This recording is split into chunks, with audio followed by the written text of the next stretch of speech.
this fucking show rolling.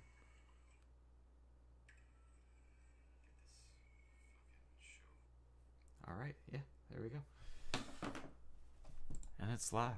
We're doing it live. We're gonna do it live. We're doing it live. Fuck it. We're gonna do it live. God, who even was that? It's been so long since I've seen that. I don't remember, but it was really funny. Alec Baldwin, maybe? No, it was a news personality. Do it live. Not lice. Ew. It's on the tip of my tongue. Starting out strong. Bill O'Reilly. Bill O'Reilly, yeah.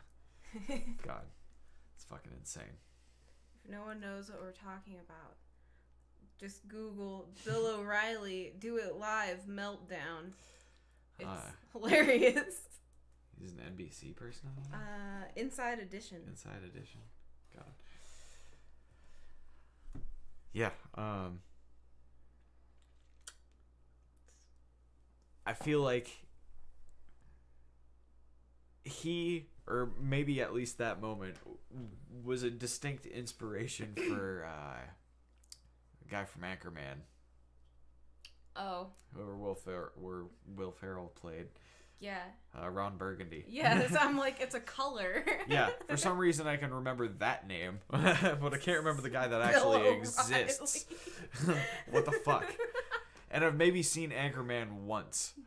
I don't know. Something about mahogany bookshelves or something. I remember that was something. I enjoyed the movie, but I feel like the parts that I enjoyed the most were not the parts that I was always hearing quoted by everyone.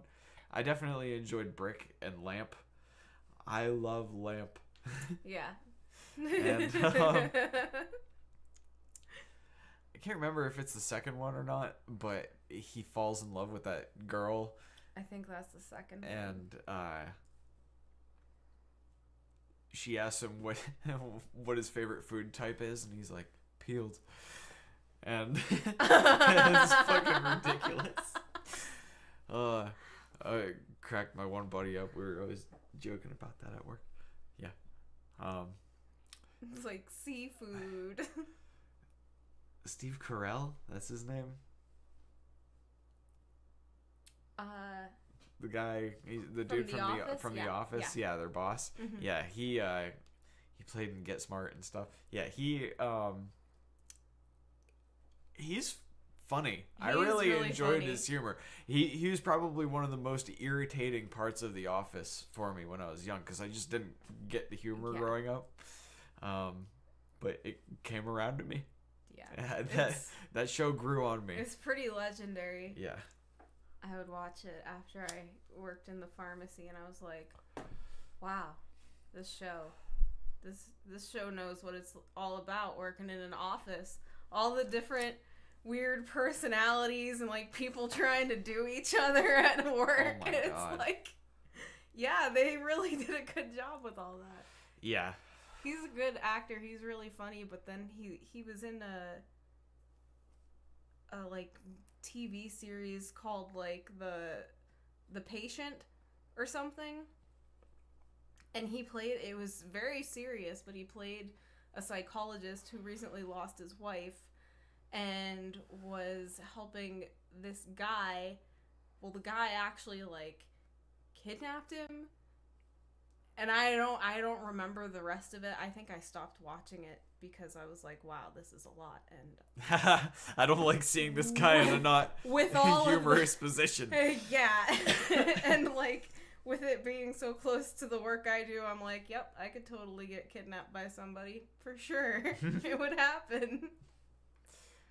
But it was really good. The parts that I watched, it was really good. I think I got like 3 episodes into it. We'll have to watch it. Yeah, sounds good. It's always weird seeing actors like jump positions, like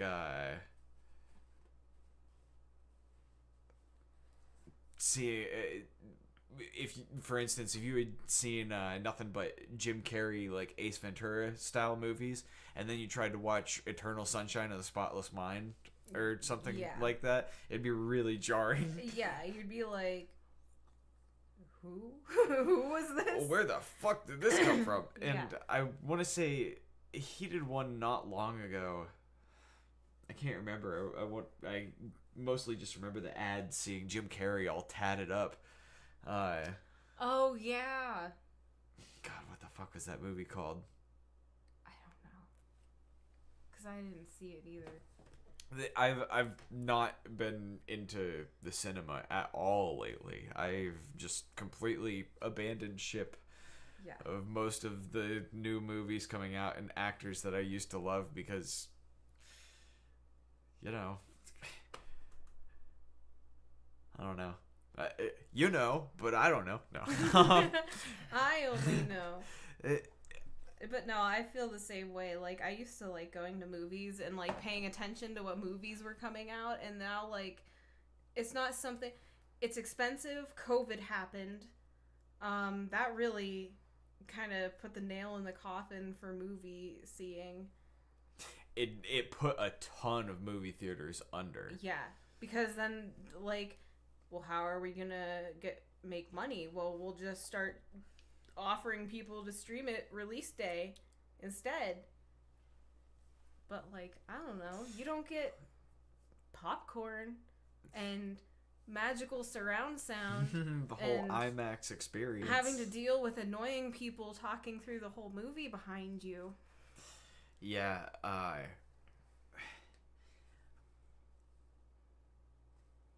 think there's a lot that goes into it. I think the general standards for most of society have gone down, and in places where the standards were already pretty low, like movie theaters or fast food joints, like it's rock bottom in a lot of places. Yeah. Like the Dollar Theater was a dumpster by the time that they shut it down. Yeah. But now, they had cheap movies. They had cheap movies, and people. I went there all the time.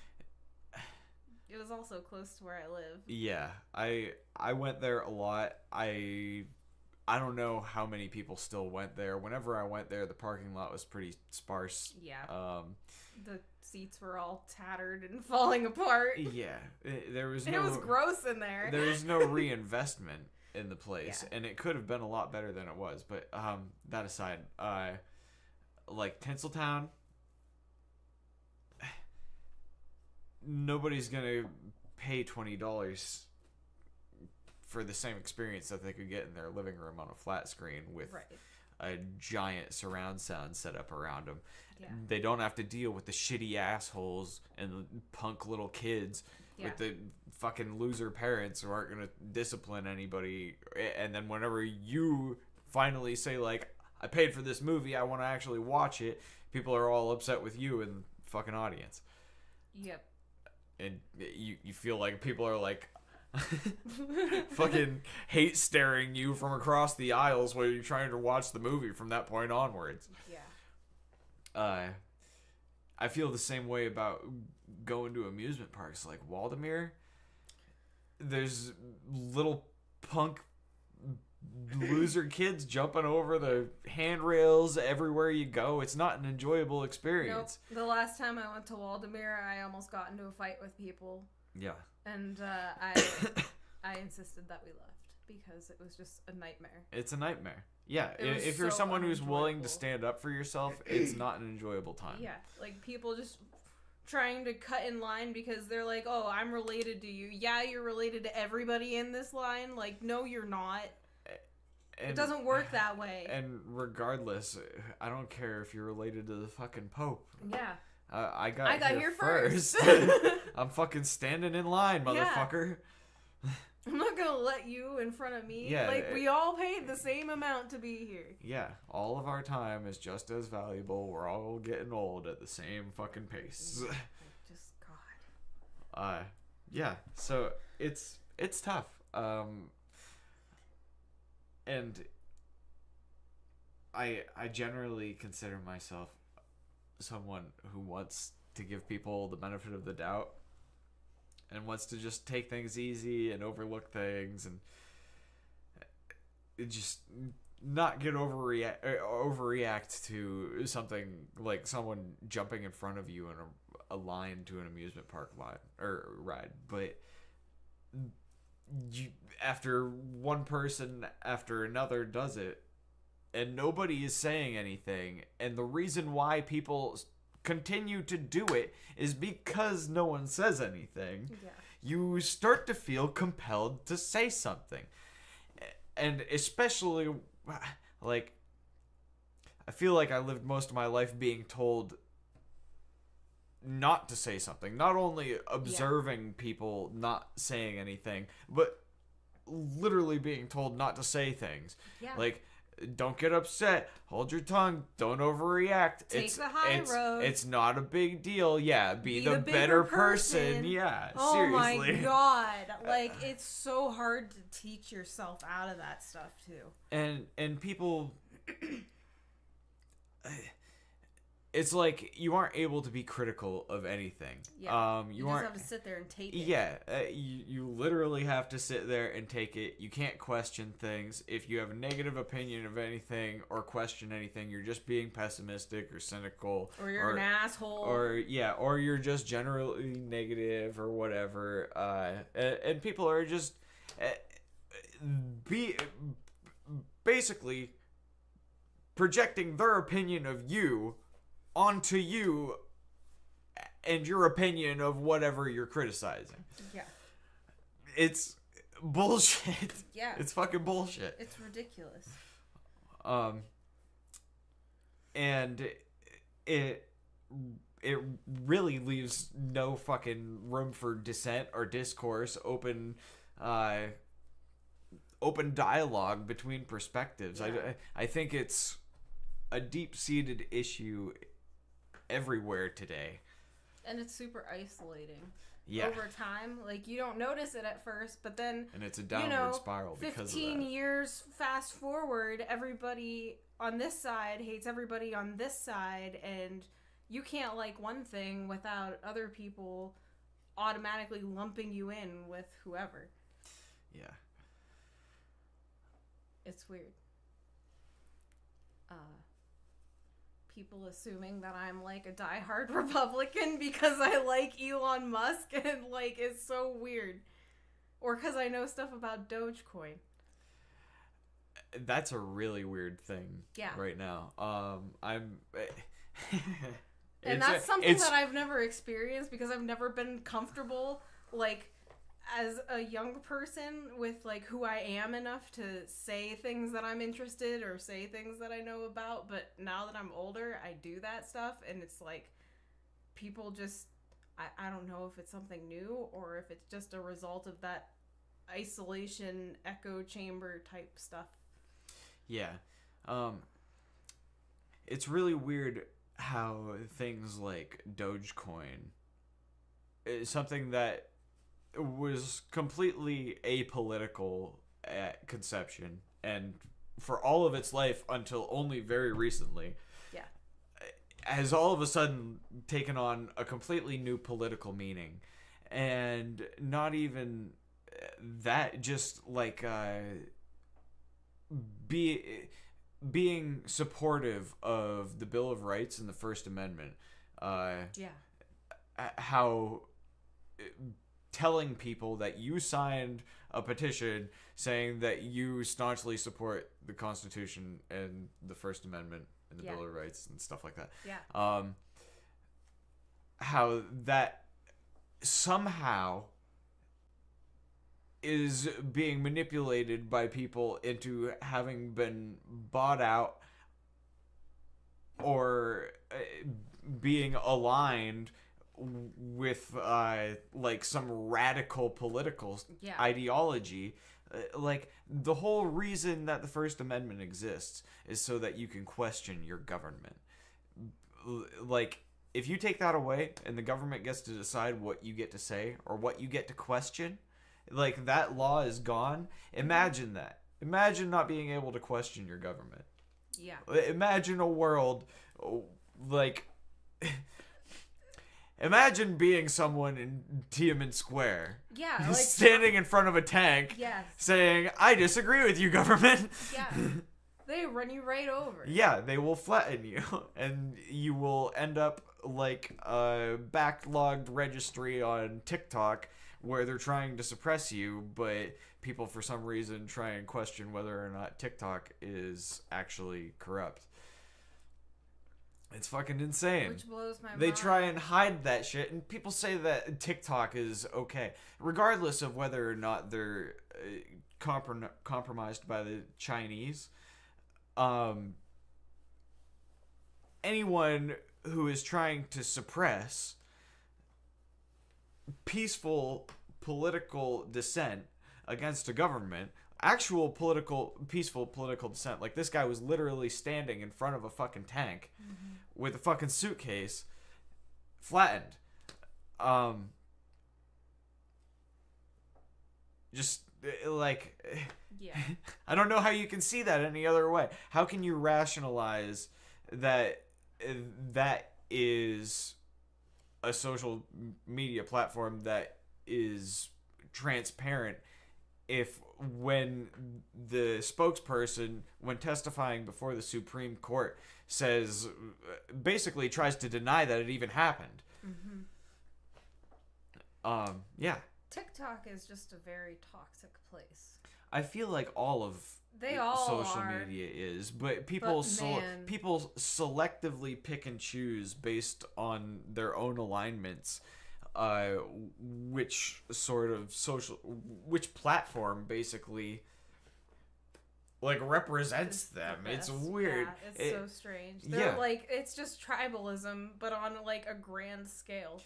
And people do it with everything. I hear all the time from a lot of people, really, that if you want to post something with more like conservative views or something, go on X. And I get that, but if I didn't know any better, when I go on my X, I would assume that literally everyone in the world is a fucking ISIS terrorist or Ilhan Omar or trans or Anastasia Ocasio-Cortez. Yeah. Like, those are the only people that exist in the world. X has and then there's Elon Musk. Yeah. But it's not just that they're extremes. It's like that's all X feeds me. Mm-hmm. Yeah, me too. And on very rare instances, they'll feed me like a conservative opinion from like J.D. Vance or Trump himself, from like headlining trending things. So basically what I'm trying to say is I see a ton of left-leaning, liberal, conventionally democratic things on X. Yeah. I don't see a lot of conservative things on X. And on Facebook, I see a very diverse mix. But the ad content that I see is almost all very left-leaning. Like, sign this petition for giving kids puberty blockers or fucking crazy shit like that. A lot of the ads I get on my Facebook are like hers, hims, like prescription drug knockoff things, weird sex stuff, which I still don't know where all of that comes from. That's randomly thrown in there too. Like sprinkled. It'll go through phases. Like, I haven't had the weird like pornographic novels like show up lately. That was really which weird. Is terrible. Like, I remember the first like time it furry happened. Pictures. Yeah, it's all like werewolves and vampires fucking, or like girls with daddy issues, and I'm like, what the fuck? It started happening like when I worked at the hospital. And I was like, you guys, you have to look at this. And they didn't believe me until I showed it to them.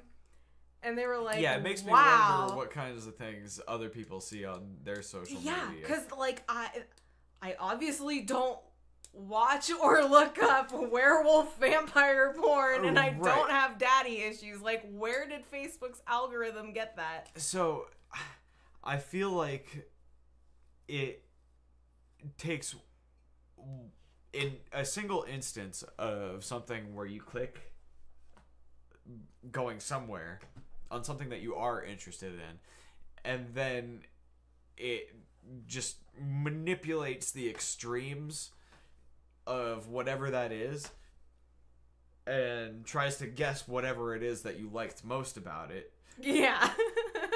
And then manipulates those extremes, I should say. Or pursues them and then tries to find that and bring it back to you for the ad content. Or from other viewers or threads or whatever. And it makes me wonder, does X feed me that bullshit just because I chose to disagree with someone on a post once? So it's like, oh, you must really like disagreeing with people and arguing with these fuckers. We'll show you this shit all the time.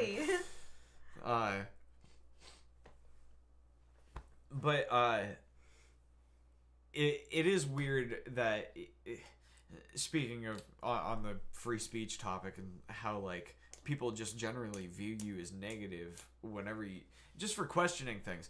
Like, you are able to question whether or not TikTok is compromised by a foreign agency. Given the fact that it literally has a member of the Chinese Communist Party on its board of directors that all of them have to answer to, or else they cannot operate in or out of China because their parent company is in China. ByteDance. Like, you aren't able to even question it. Like, if you do, they start trying to declare that you're like racist or trying to destroy or degrade foreign relations that have been improved for decades, like how Biden is saying about Trump's stance on tariffs. I don't agree with Trump's stance on radical tariffs, but like, we need to bring money back into America if we aren't selling product. Like, we need to charge people for sending product back here to sell and then make exorbitant profit when they use slave labor overseas to build it, sell it for insane amounts of money over here to people who would never be able to make it under those same labor conditions. And then it's largely tax-free. The buildings, the manufacturing facilities, all of that tax-free. The only way it's really being taxed is tariffs. And, like, it's really, in simple terms, it's, like, the only way to save jobs from being outsourced. A lot of times. I mean, not really, but, like, I see that as, like, a contributing factor. It would incentivize foreign businesses to build facilities here and employ them with people that lived here domestically. So they would create jobs here, manufacture things here with the people here, give them jobs. It would bring jobs back here. It would be very good, theoretically, if that's how it was implemented. But a lot of things, like all of the manufacturing, it was weird. Whenever I was growing up, people just kind of looked down on me for not going out of my way to pursue a college career at a really young age. Yeah, no, that was super common for our time. It was insane. And people tried to pretend like it wasn't the case.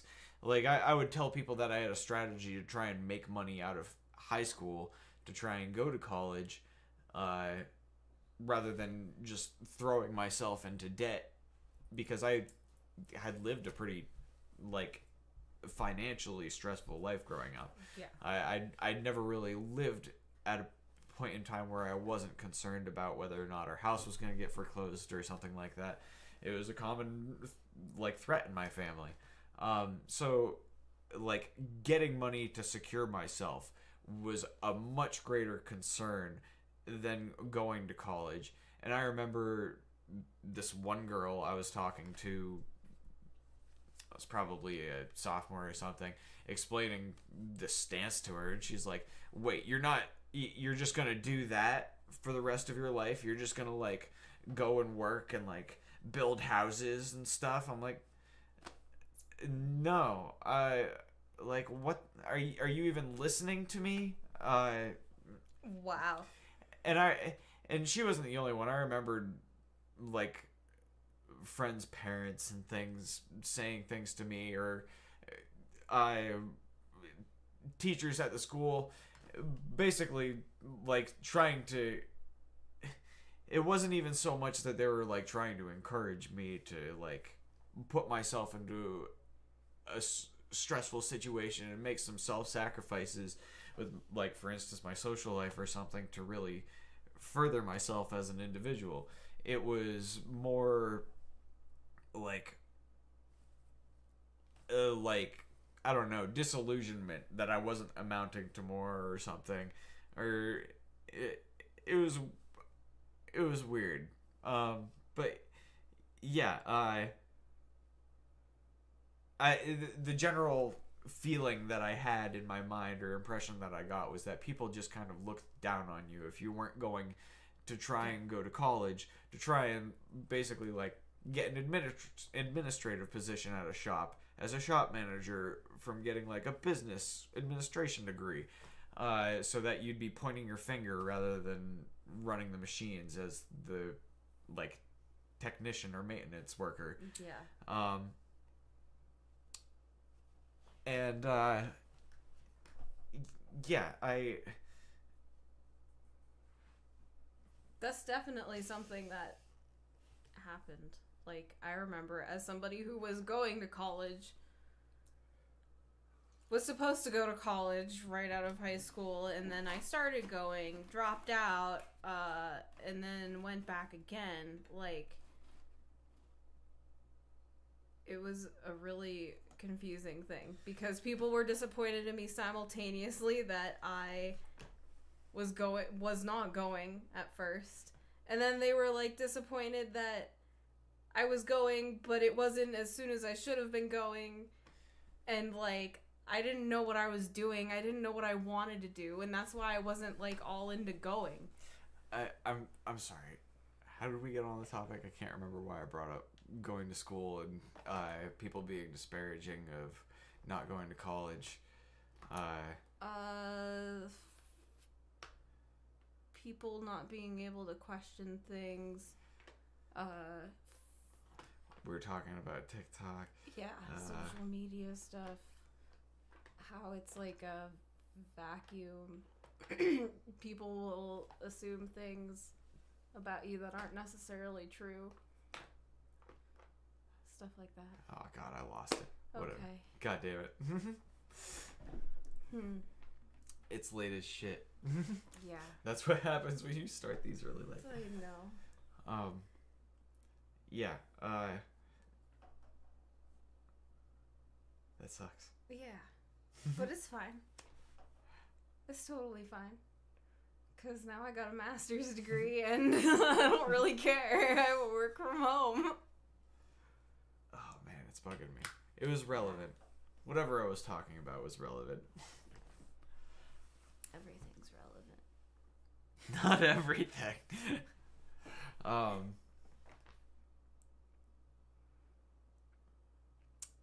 Waldemir, we were talking about Waldemir and that wasn't the last thing we were talking about. Being poopy. No. We covered a lot of ground in like 10 minutes. Yeah. That was a pretty intense 10 minutes of topic hopping.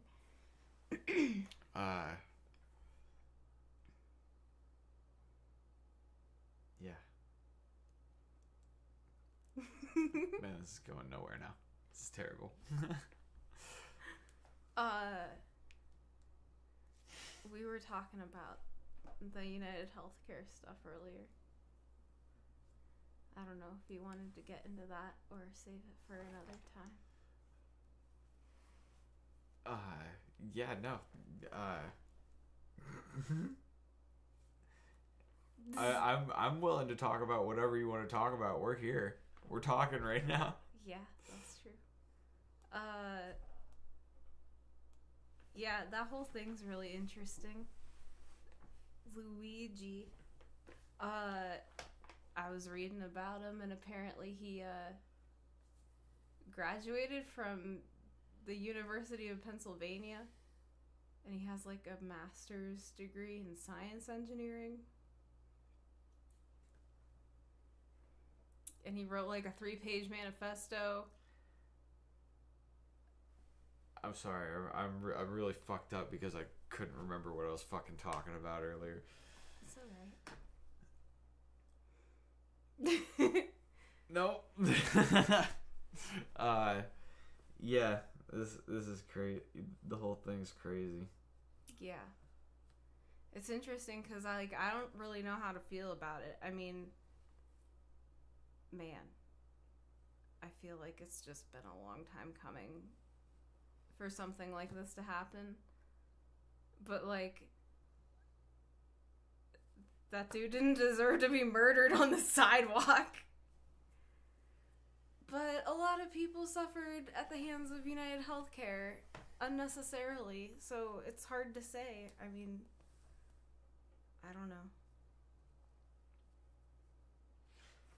It was only a matter of time before they were going to piss off people so much.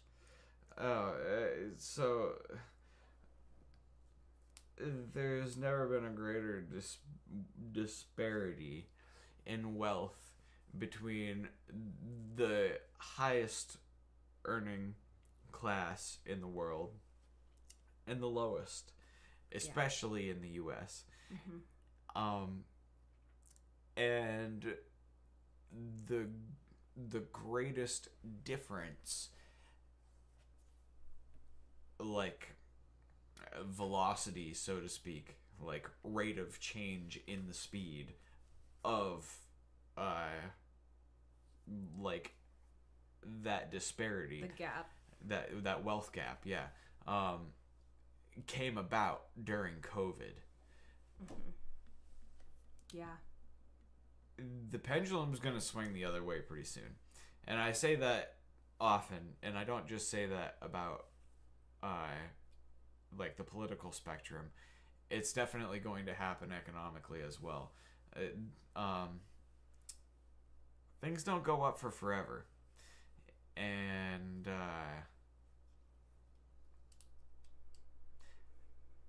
the stock market has basically gone up since its inception. There's like been significant crashes. Like COVID was a catastrophic crash. Yeah. But if you go back and you look at the Dow or the S&P or the NASDAQ on the day of COVID, I was literally saying that because that was like the time period when I got the Robinhood app and started trading myself, that as long as people exist, they're going to want to make money, and as long as money exists, the stock market's still going to be there. Mm-hmm. So buy the dip, and started doing that. Played out really well. It was an insanely V-shaped recovery. I remember everyone talking about the V-shaped recovery. It was a big deal whenever COVID happened. And that's exactly what it was. Wow. If you look at the line, it's a V. And things have just gone up since then in every facet. But it's weird when you think about how money actually works, because the Fed, after the Great Depression, was conceived with like the gold standard or whatever, And then Ronald Reagan came around and got rid of the gold standard, so it's all just paperback, like, conceptualized monetary value. It's money because people say it's money. Yeah, and it makes sense when you really think about it, but most people don't really apply the thought that is required to really understand it. Yeah. Most of the time, they're willing to settle for things that are easily understandable and translatable to why, like, their world is the way it is. Like, money is evil. My life sucks. And why is that? It's because money is evil, and this guy has a lot of it, and I don't, and that's why my life sucks. It's just because that guy's evil, and he has money, and he's evil because he has money. Yeah, that's... It's like really reductionist explanation for why your life is bad. And that kind of thinking is so dangerous. Yeah, because you are willing to just, oh, that guy, because he has money, is a bad person. That guy, because he's this or that, is a bad person. Yeah. Like, if you're willing to believe that because of one simplistic categorization of this individual, you're able to reduce them to something that you know everything about, like, you're paving the way to a very dangerous fucking path or like interaction with this with everyone around you. Mm-hmm.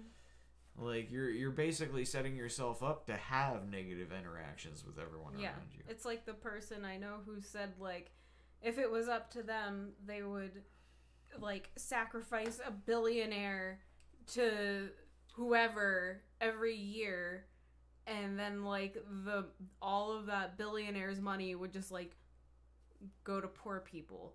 Well, there's a lot of problems with that. Like, you don't know how that person made their money.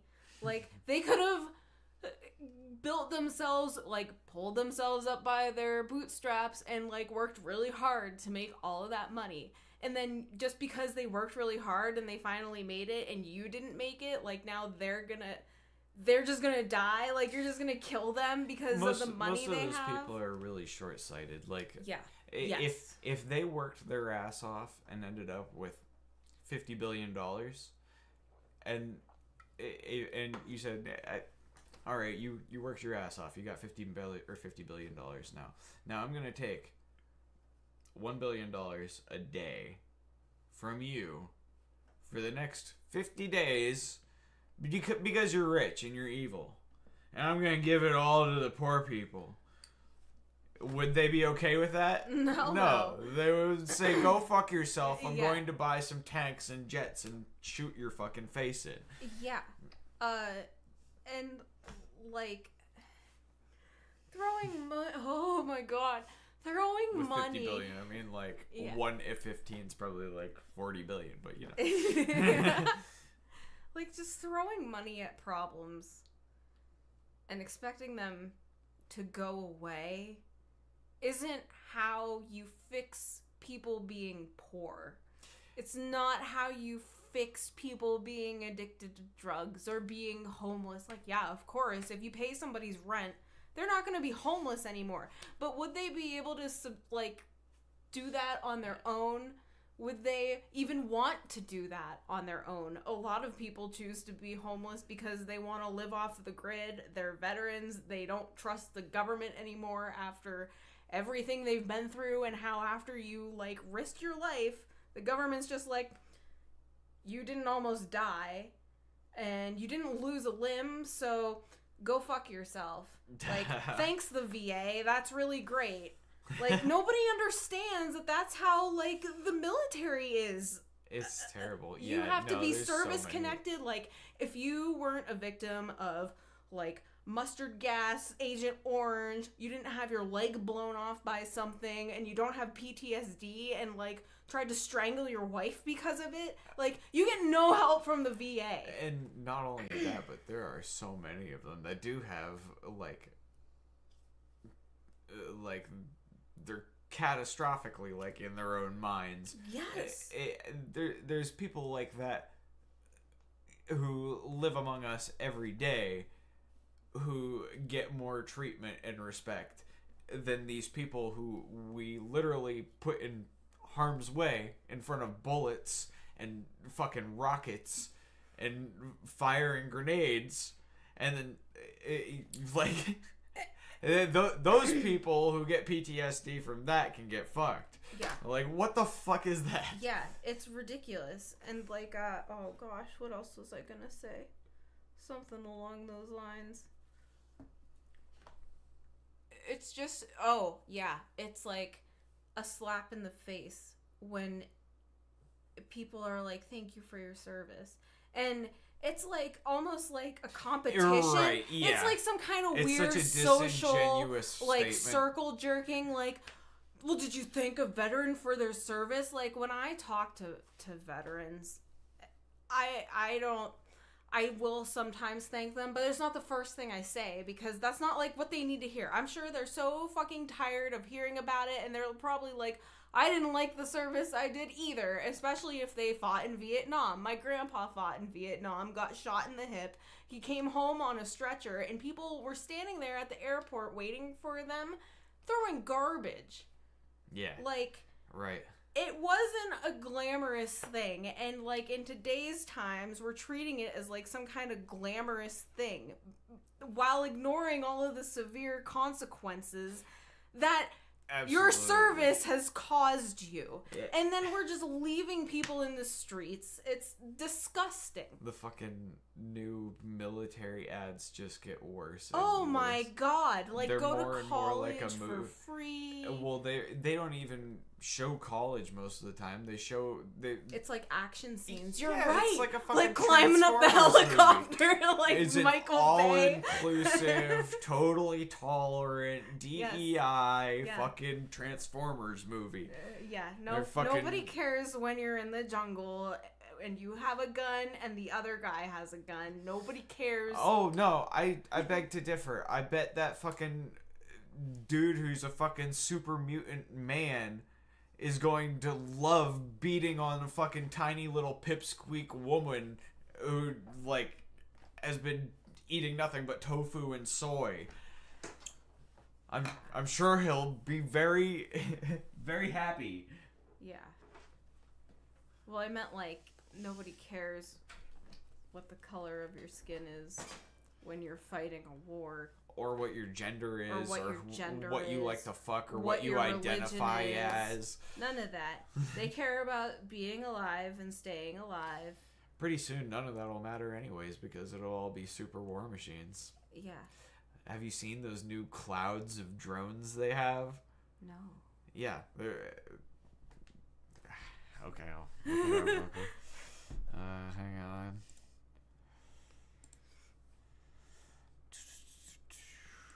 I want to see drone clouds. Yeah, it's pretty fucked up. These will be the weapons you have to worry about, because they can just make a drone for everyone in the U.S. and then fly it at them with a bomb on it. Oh. That's terrible. Yeah.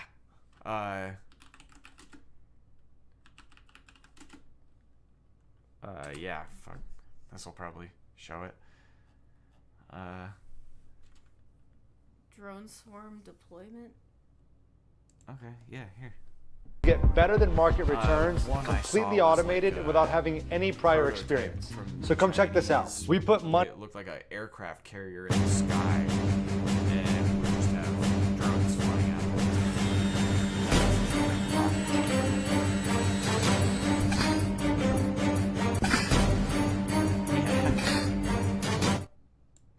Oh yeah, Whee! no, this isn't it. Oh, those are they're fun. shooting out tons of them.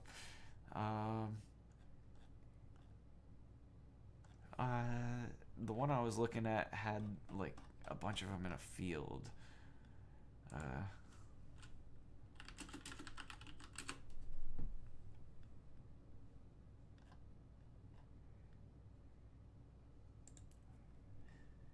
Maybe something like this. There's always like, I don't know if you've ever seen the ones that they have at like Burning Man or whatever. Yeah. They'll like make a dragon or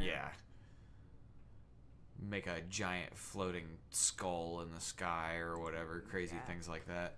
Here we go. Okay. But yeah, between the flying drones and the humanoid robots, the Tesla dudes. Operating by super intelligent AI, not even just the ones that Tesla makes. Those ones are the ones that we see. Boston Dynamics, I think, are way ahead of the game on Teslas. You know more about that than me, because I never even heard of that. Boston Dynamics? Yeah. They're the people who made the robot dog. Oh, okay. All right. I didn't know their name. And they made one called the Goat, and it's like a gasoline-powered four-legged thing. It's like a giant dog, but it was too loud and something else. Yeah, I remember. Too heavy. It wasn't like practical to use in the field, so they stopped using it, I guess.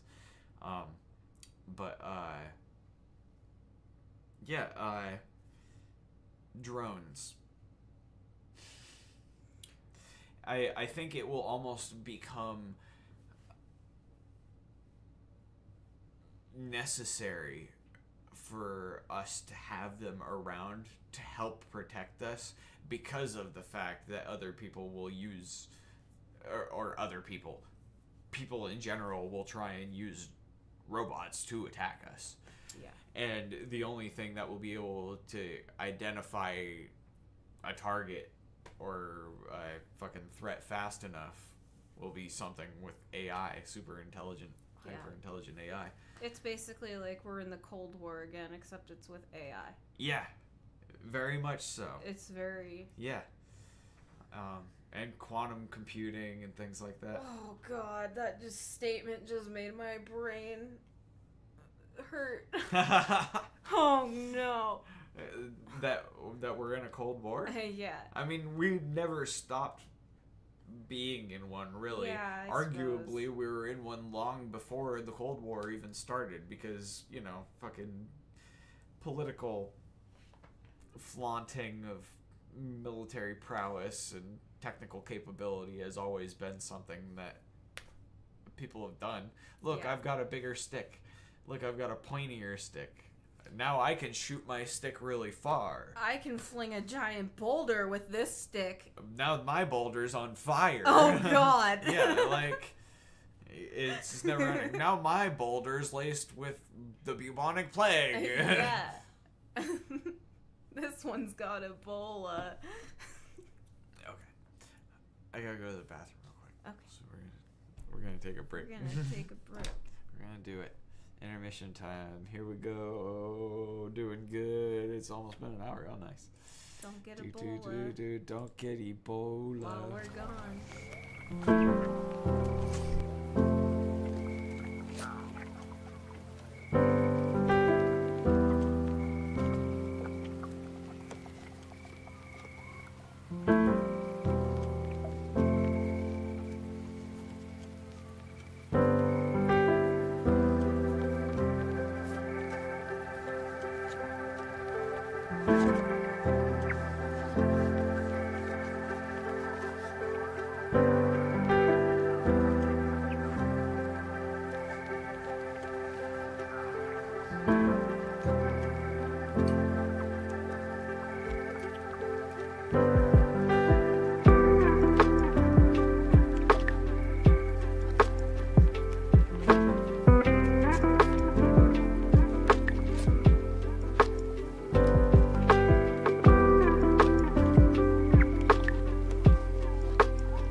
So, yeah. After remembering what I was talking about,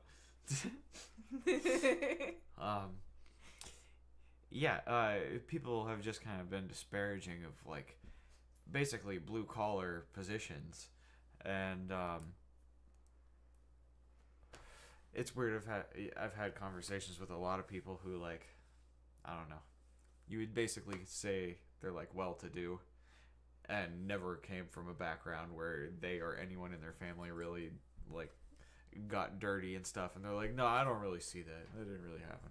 But meanwhile, they're the people like running like fucking nonprofits and like businesses that operate in the US that they outsource all of the jobs to places overseas for. And so like even the jobs that are available to the business that are no longer like manufacturing jobs that actually produce anything meaningful or of any kind of worth, they're all just like service positions for advertising or like insurance jobs. Like all of those jobs are now overseas at call centers working for businesses that don't have any of the same tax regulations. They aren't paying U.S. taxes. They aren't operating on any of the same labor laws. Right. Like none of what they do would be legal here in the U.S., but for some reason it's legal for these these non-profits, NGOs, governmental, social, GSE or whatever kind of organizations to outsource all of these jobs overseas. They're already tax exempt. Yeah. And on top of that, they're evading all of these labor practices. And then they try to impose those unfair labor practices onto their workers still in the United States. And the only reason why they can do that is because they've monopolized the entire sector of where they're at. Right, they killed all the competition. Yeah, they bought them or ran them into the ground. Right, because they're able to operate with next to no overhead. Yeah. Like any smaller operations who are forced to operate legally cannot operate globally and launder money in Swiss bank accounts or shit like that. Yeah, over in like Sweden? Yeah, Sweden. Or Switzerland or whatever. Yeah, wherever they keep those bank accounts. Denmark. I recently looked up Croatia. Like where most of that stuff was being laundered. I don't know if you've seen anything about the Panama Papers, but it was like a recent fiasco where the Swedish Parliament like revealed a bunch of corruption with hang on, I want to make sure I don't just completely butcher this. Panama Papers, I've got it right on my desktop. Oh wow, look at you. That's good shit. You're prepared. A giant leak of more than 11.5 million financial and legal records exposes a system that enables crime, corruption, wrongdoing hidden by secretive offshore companies. But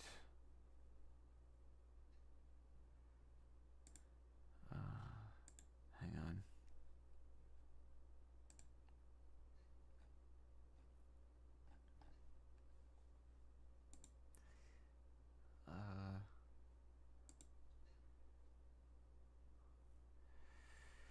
I know that there is like a brief like summary of it.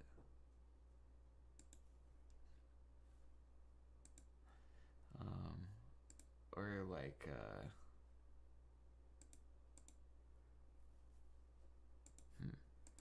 this site looks different than the last time I was on here. Key figures, here we go. 2.5 terabyte trove of data at the core of the Panama Papers contains nearly 40 years of records and includes information on more than 210,000 companies in 21 jurisdictions. Expose internal operations, world's leading firms. Panama headquartered Mossack Fonseca. Had to do with a bunch of tax British havens. Virgin Islands. Yeah. And yeah, the people were using the British Virgin Islands. Oh, wow. It's hard. It's late, okay? Yeah, no. British Virgin Islands in Panama to launder money and use them as tax havens. And they would, use intermediaries in Hong Kong, Switzerland, Luxembourg. Places with less regulatory financial structure where they can kind of just operate autonomously and not have to declare the money that they send there or hold there, so they don't have to pay taxes on it. It's the cheat that nonprofits figured out. I mean, it's not even a cheat. It's pretty, it's obvious. If you start a nonprofit, you're just able to be exempt from all sorts of stuff. It's like starting a religion. Which you can do. Anybody can do. Welcome to the Church of Speeps. Well, yeah. I'm sorry. I want to say that there's something you have to declare though. I don't know if you've heard of the Church of the Flying Spaghetti Monster. Yeah. Yeah. They're tax exempt. Mm-hmm. What the fuck is that? Yeah, you just have to have a place of worship that is not your house. And as long as you have a little piece of property designated to the Church of the Spaghetti Monster, then whammo. You just gotta apply. And then you have a religion. It's whack. It is whack. But to segue from the fucking of evading taxes and labor laws and shit like that, and depleting all of the skilled labor positions from places like Pittsburgh that UPMC operate out of, and are arguably the biggest detriment to they try. It's funny because they're oh well, we benefit the community by making all of these homeless shelters or these care clinics and stuff like that, and that equals up to the amount of money that we would pay in taxes. Well, first off, you don't even know that. Right. You're just wildly you're just assuming. fucking saying that to get people to get off your back.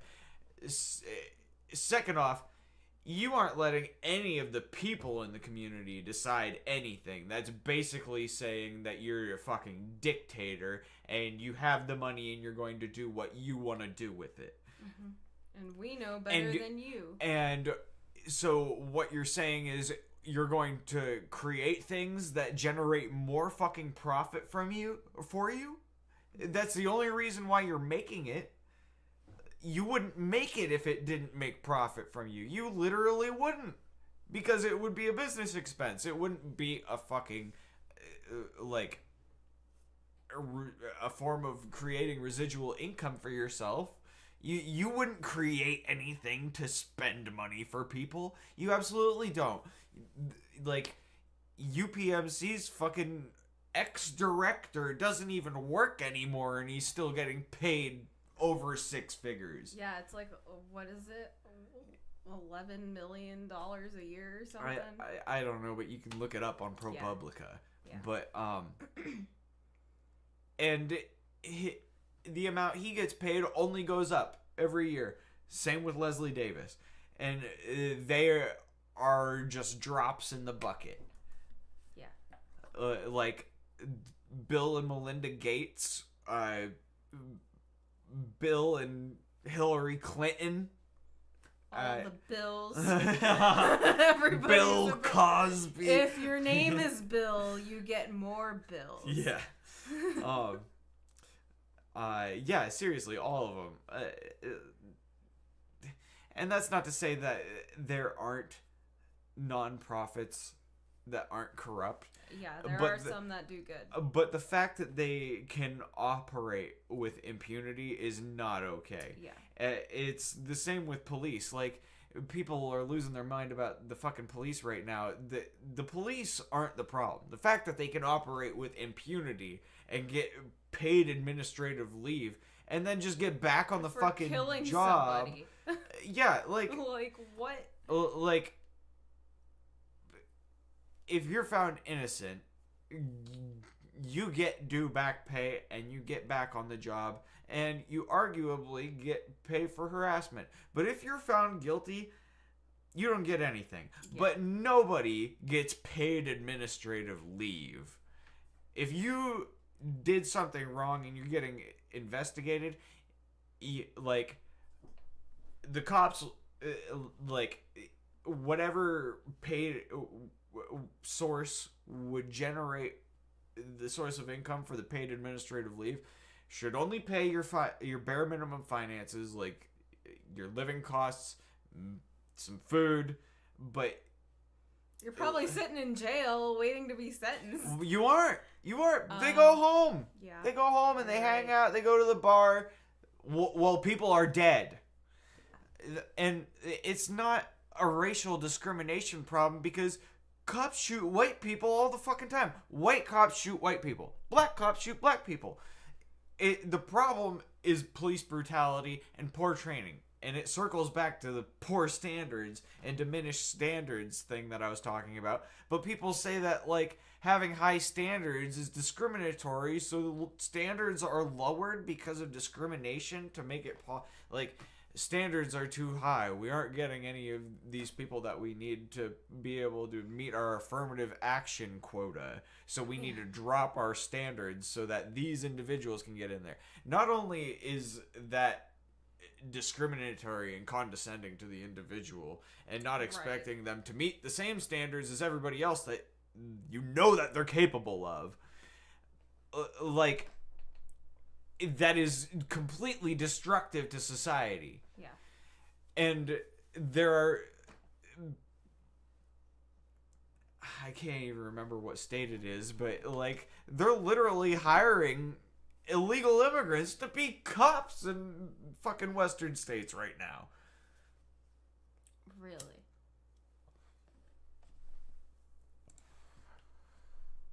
We'll look it up real quick. Yeah. I want to be sure I'm right about this. I wonder how that's possible if they don't have, like, a social security number or like, how did they get through the academy? That doesn't make sense.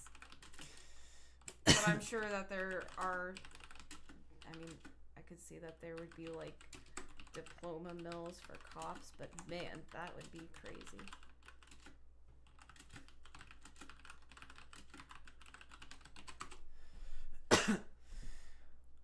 Illinois will allow some non-citizens to be police. States push bills to allow illegal aliens to become police. New laws remove obstacles for DACA recipients who want to be police officers. Wow. Yeah, see, this is the shit I'm talking about, where, like, it's like where you describe if you give the mouse a cookie scenario to people or whatever, or you give a moose a muffin. Yeah. You describe, like, a more bad scenario that has been preceded by you succumbing to acquiescing to this demand in the future. And people are like, oh no, that doesn't happen. Like, that never happens. Yeah. It does happen. Like, it does. We don't need signs for restrooms at all because people just assume the girls go on the right and the guys go on the left. It never happens that guys go on the right. Unless you work at a hospital, like, where every other floor the bathrooms are reversed, and then you're confused all the time. Then you don't care. Bathroom signs are meaningless. It's just so fucking stupid. Yeah, like, it is. personally, I prefer the handicap stall because it's much more spacious and often it's cleaned better. Yeah. Like, there ain't nothing wrong with the handicap restroom. And I mean, there's always a line for the girls' room. So, like, if the guys' room's empty and it's a single stall and it locks, I'm going in there. Usually, the handicap restroom has one toilet and a lock on the door. Yes. And it doesn't have slats that you can't see through. Yeah. Like all the other ones. Yeah. I mean, it's where it's at. Yeah. We salute you. But yeah, so most nonprofits are pretty terrible in their business ethics, and it is no surprise that the UHC CEO or Leslie Davis is probably next. You know, like that. This didn't happen sooner. It is. Yeah, it's been a long time coming. Yeah, really. These people, they take advantage of everyone around them. They are so distanced from the average person's lifestyle. And I don't think they really have any idea what it's... I don't think that guy could probably conceive of a life making less than $50,000 a year. Yeah. I don't think that he could wrap his mind around that idea. Yeah. And the fact that he does that at many, many, many people's expense, whose lives who he could make much better by making a little less money. Mm-hmm. And that he's not the only person who does it. People are going to be like, it doesn't matter what side of the political spectrum you're on. If you are someone who is insider trading and touting these policies of fairness and equality, and you're just making more and more money, you're probably going to become a target. Unless you're, like, going out of your way to be a philanthropist of some sort. Like... Yeah, like, nobody's gonna go out and shoot Taylor Swift because she... I completely disagree with that. I think a lot of people hate her. Okay, yeah. She's been force fed into my feeds a lot lately. Irrationally, so a lot of people really dislike her. Yeah. I think she looks funny. I think she's agree. A little girl. Yeah. But she does give a lot of her money to the people who work for her and to like charities and things like that. Yeah, like she does make a lot of money, but she also gives a lot of money. And I think that's where it kind of like there's a balance that is to be had. But the United Healthcare guy can't be compared to Taylor Swift because Taylor Swift isn't profiting off of people's suffering and denials of healthcare that their doctors say they need, but some idiot in revenue cycle who's now working over in the Philippines is like, oh, you didn't put in all of these diagnosis codes, so we're going to just deny your life-saving spinal surgery, but it's fine. It'll all be fine because even though you've been like giving me all of your money for forever. Yes. We're still going to deny your claim. Yeah. And like, oh God, skilled nursing facilities. If you need to go to rehab after you had a surgery, like United Healthcare was one of the top deniers I ever worked for. It was United Healthcare and Aetna, and they both were terrible. The only worse ones were just like straight Medicaid plans because like, it's Medicaid. It's very minimal. You get some things, but like it depends on how much SSI you get, whatever. But is the way that works basically like United Healthcare would be your care manager and SSI recipients who would be getting SSI money from the government would have you... Oh, no. No, they'd have a care manager and UHC would be their insurance. So whenever they had to pay for things, the care manager would hit up their insurance and utilize that. Okay, I see. Yeah, the discharge planner is independent of the insurance company. I get you. Yep. So you're trained to work with all insurances, even Canadian ones. Even Canadians. I did it. Even Canadians. International discharge even planning. If they're Canadian. Yeah. God. If funny. I have to. It's funny because, like, people always say, like, for some reason, people who have who do receive disability or whatever are under the assumption that Canadian healthcare is better because it's, what is that, universal healthcare, where, like, you don't get to pick, like, do you want to go with Aetna or United Healthcare or Blue Cross or UPMC? Like, no. It's all government funded. Everybody gets one card. It's, like, linked to your social security number.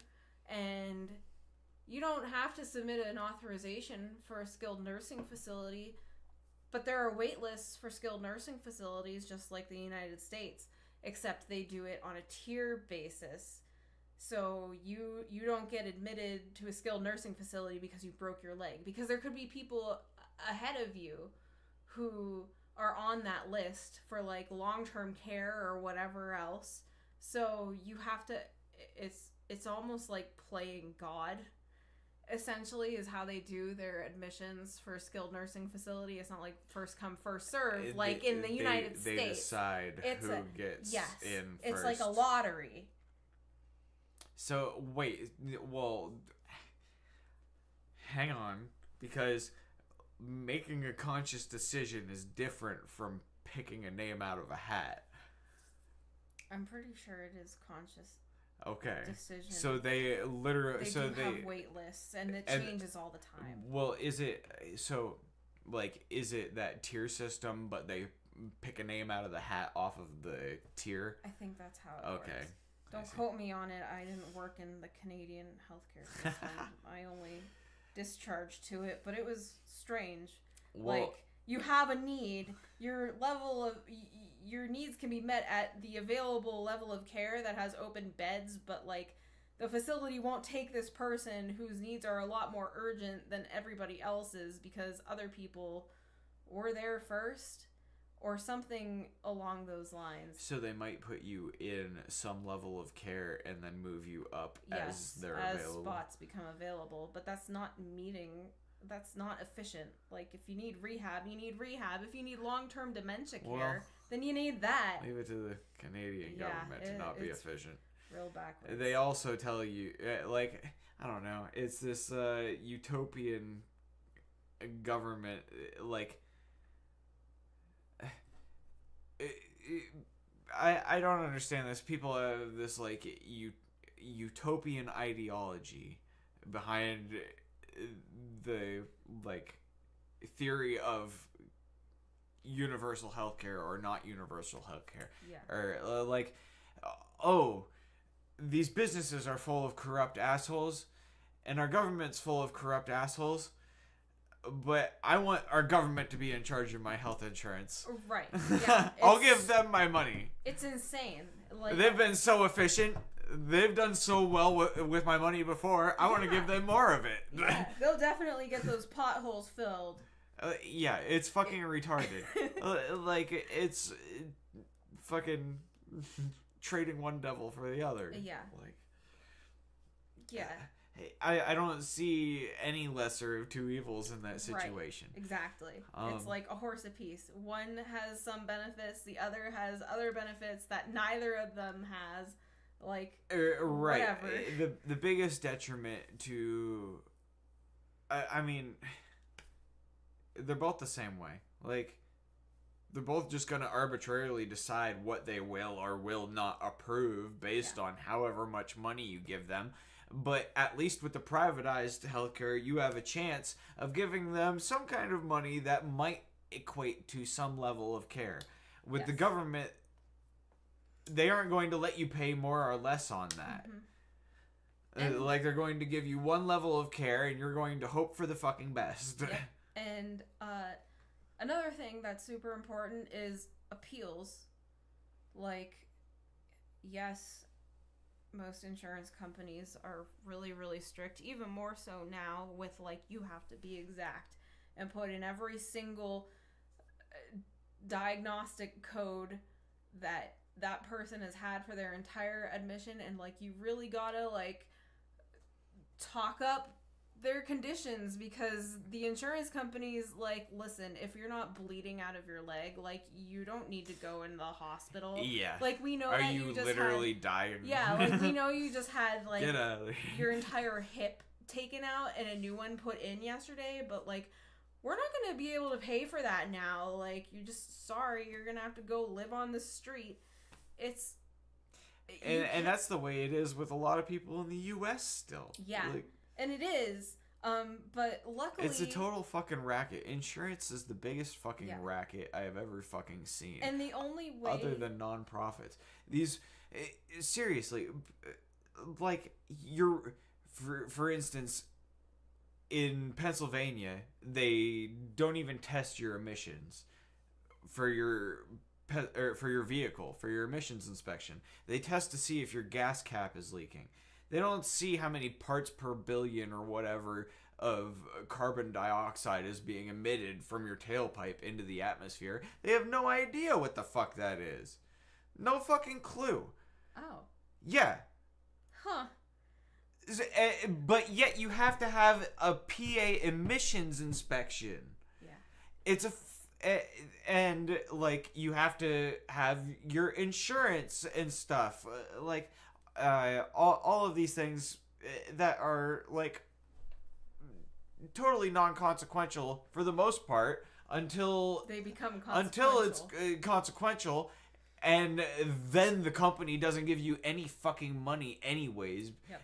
Because most people who, like, get insurance just because, like, if you get insurance that's actually worth something, it'll do something for you. Mm-hmm. But anyone who's just getting insurance just because it's the law probably is not getting good insurance that's going to pay for anything. Yeah. So they're paying an arm and a leg to get this insurance that's going... This company's going to keep all of their fucking money. And then whenever they have this terrible situation happen, they have no fucking money because they gave it all to the insurance company. And then they're still slapped with, like, a $25,000 hospital bill. And on top of that, they're paying out to the inspection company racket, and the cops are pulling you over saying, oh, you should have got your shit inspected. It's like, oh, well, I would really love to be able to fucking, I mean, like, be able to afford this bill. I'd love to be able to afford the inspection, but you fucking assholes are pulling me over while I'm trying to get to work. Like, the victim blaming in those scenarios where, like, if you're a kid living in a shitty town in the middle of nowhere, PA, just trying to, like, do some blue collar stuff, like, you got a shitty pickup truck and you're doing construction, like, God bless those motherfuckers. I'm not a religious person at all, but, like, the cops don't give a shit about those people. They're like, oh, you should have got your shit inspected. Now we're going to meet our quota. Yeah. Like, and that's not to say that cops are generally like that, because I've had so many let me off the hook when I was in that situation, just driving out in the middle of nowhere, trying to get to and from work, just a kid building houses. But I had plenty of friends who were getting pulled over and getting tickets. Their cars getting towed away. Jeez. Yeah, I've been let off too for letting my inspection go. Yeah.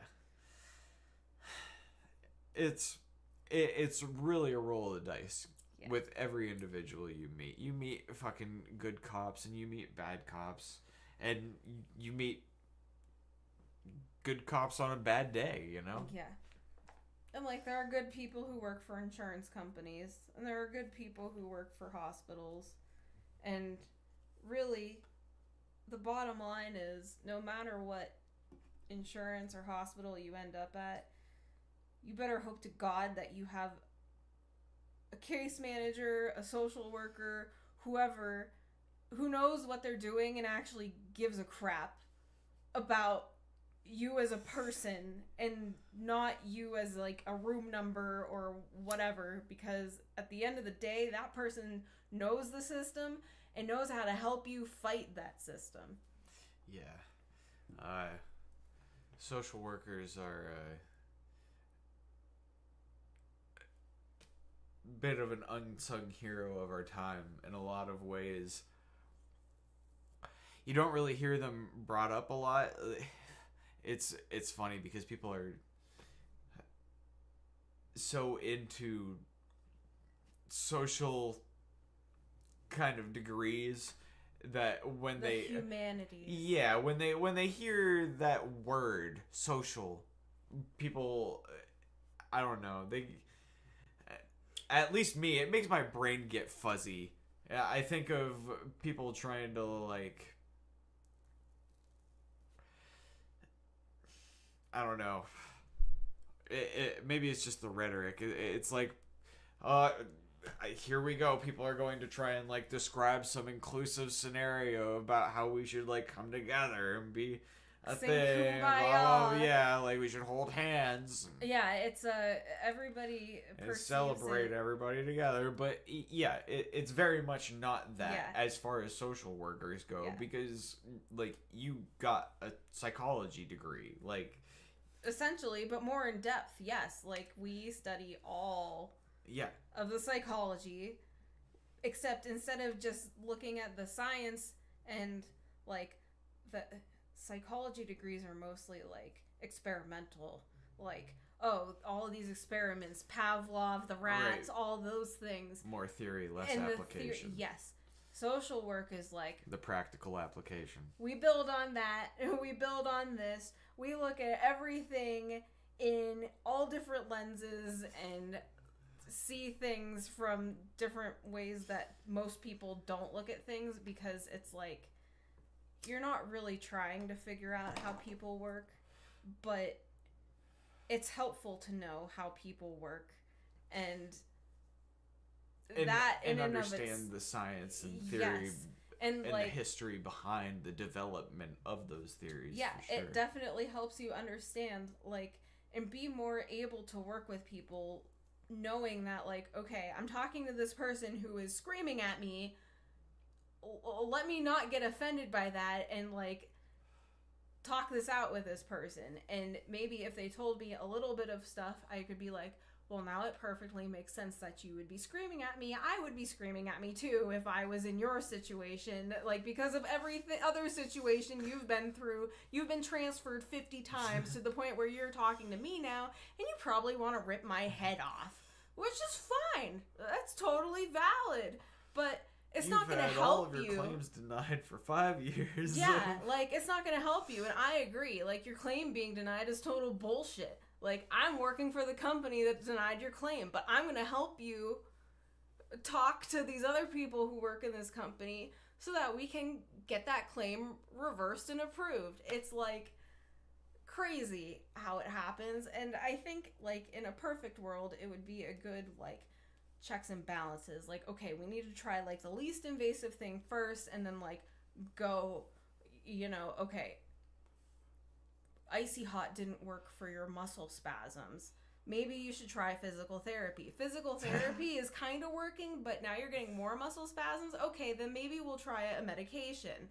And then, like, a couple years go by, and now you're finding it's hard to walk. Okay, maybe we should do some x-rays or an MRI and see if you need some kind of surgery to fix what's going on. It's like, you need to start out with the least invasive treatment, least harmful scenario, and then, like, work your way up. In my heart of hearts, I believe that that's how the system was designed to work. However, people make money and generate revenue. That's why it's called a revenue cycle. the utilization review department is revenue cycle. The more, once you figure out that you can generate revenue for yourself, even if you're denying people's claims because you own the hospitals that these people are still going to, it's kind of, that's where it gets really fucked up. I see. When you do they have their utilization departments like in the hospitals? No. Yes. Well, there are specific for hospitals. There's specific ones there. That's the other thing, is everything is very fragmented, and nobody knows what's going on until the day that something happens. Like, the magical gods of the higher powers of the mothership, suddenly, we don't know who these people are. They're like, oh, you know, we know that this has been a big problem for a really long time, so you know what we're going to do? We're going to make you do more work, and then we're not going to pay you any extra for that work, and it's probably going to piss people off that we're trying to call them even more, and then they're going to want to leave anyways because, number one, nothing has improved with the treatment or the outcomes, but we're adding more work onto everybody while the people at the top make profit and the people on bottom get, like, overworked and just, like, overused into oblivion. Yeah. It's really morally and, like, just unmotivating. Skilled labor in general, not even just labor, just skilled workers in general are becoming harder and harder to come by, just by a total general lack of priority, I feel, in America. Yeah. And like, people got a bunch of degrees, but they're in a bunch of humanities and liberal arts or administrative positions, like silly nonsense stuff that won't benefit them or anyone else around them in the long run. Yeah.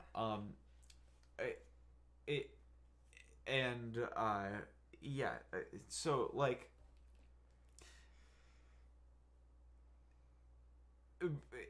between a lack of these skilled workers and an insane demand of people,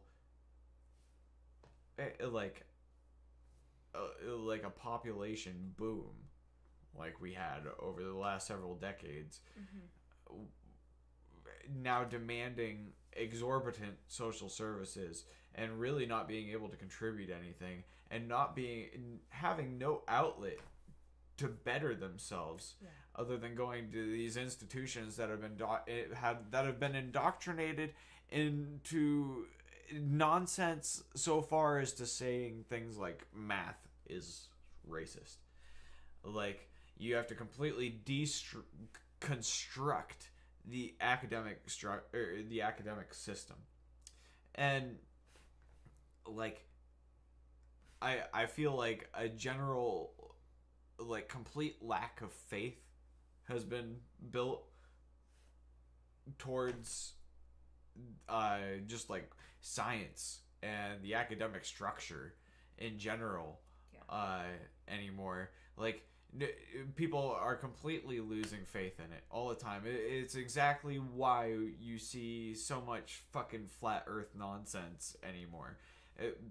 People who just deem themselves credible individuals, who, only because they themselves say they're credible, right, have gained any sort of credibility with anybody else, never through any kind of actual dialogue or dissent of ideas, like, somehow have become the people who are, like, teaching people, and their priorities are things like teaching people classes about fucking Beyonce. And like Claudine Gay, she, like, is she the eyebrow lady? No, she's the lady from Harvard. Don't listen to me. I'm thinking about some. Oh, yeah, with the eyebrow lady. Some artist who I don't remember what her name is clearly. The eyebrow lady. She was a lady painter who did a whole bunch of self-portraits, and she had a unibrow, and, hold on. I gotta Google this. Yeah. Unibrow art lady. Just Google that, and you'll find it. Frida Kahlo. Frida Kahlo? Yeah, Kahlo. Oh my god.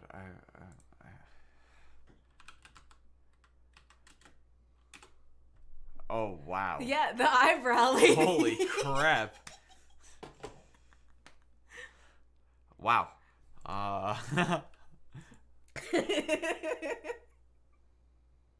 Okay, yeah, alright. So, yeah, Claudine Gay, she was president of Harvard. She got fired and is now professor of government of African and African studies at Harvard. So she got fired to save face, and then they instantly rehired her with the same pay as a professor at Harvard to teach radical black ideology. And like, it's not just like I'm saying this, like, it's my opinion of this, like, it's literally word for word what they touted they wanted to teach. Yeah. And this is the same lady who said that, like, calling for death to Jews is okay as long as it falls within the curriculum guidelines or whatever.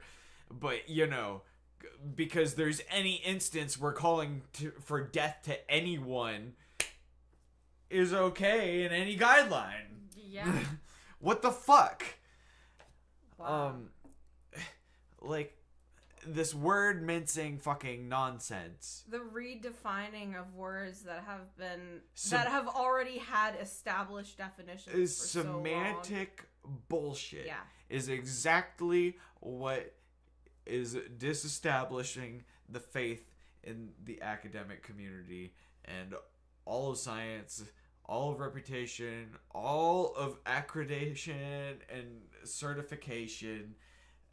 And you get fucking idiots out here on the street who won't have a conversation with you. Like, anybody who wants to have a conversation with me, I am all for it. I am totally for having people on my podcast. Especially people who are really intelligent, because most people are way more intelligent than I am and have information that they could give me that's generally interesting, and I'd love to hear it. But anyone who's just, like, gonna tell you you're wrong and scream at you and, like, berate you into a corner or threaten you because you have a different idea than them, or threaten you simply because you question them. Yeah. Or just saying, like, I don't know if that's right. Like, because of this, or one thing or another. Like, there's that like again. And subscribe. Yeah, those kinds of people are not worth having a conversation with. I would love to have more dialogues with people about this kind of stuff, but it's hard to find individuals who will just chill out and have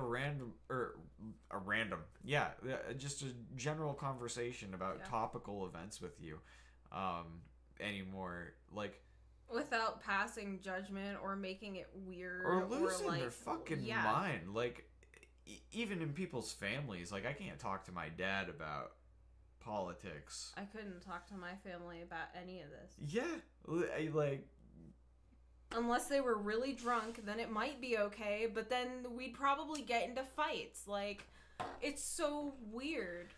Like, everybody in my family loves space, loves rockets, loves all the things, but, like, the minute I say something about Elon Musk and like the rocket, because he launches rockets all the time. It's like, I'll talk about this guy who launches rockets. Yeah, like maybe I like him because he's exploring space, and I like watching rockets launch. And sometimes on my lunch break, I sit down and I watch a rocket take off, and it's really cool that we live in a time that's possible.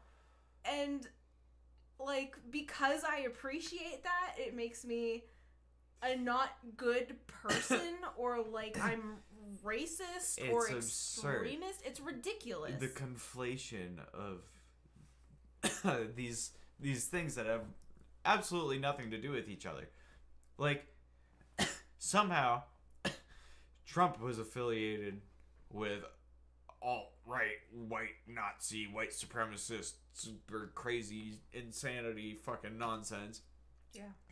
So, because he was, and then Elon Musk was affiliated with him, and rockets are affiliated with Elon Musk. Yeah. Now, space being affiliated with rockets Space is racist. Is a Nazi. Space is evil and racist and a Nazi. Yeah, if you go to Mars, you are a Martian Nazi. Did you see how, because Robert Kennedy is like saying stuff about make America healthy again, they're trying to say that like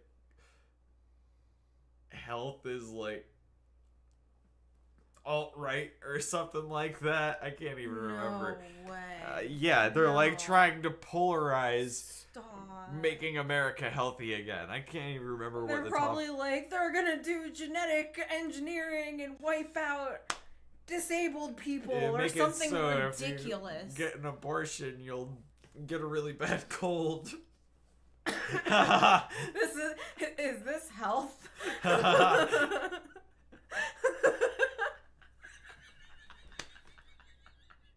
Oh my god, that's so dumb. Yeah, it's ridiculous. No, I didn't hear about that though.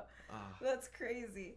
I don't disagree with the Make America Healthy Again. I mean, despite all the money that we spend on healthcare, we are like 46 out of all the countries for like health outcomes versus spending, and it's projected by like 2050 will be moved up to like the 66th percentile or some bullshit. Like, yeah, I would say that America's pretty unhealthy, where we have a McDonald's like every mile, and like there are food deserts everywhere where people can only eat ramen noodles. Like, no wonder poor people have higher instances of high blood pressure, high cholesterol, stroke, diabetes. It's all encompassed. I was just talking to my buddy about Dollar General in food deserts earlier today. Yeah.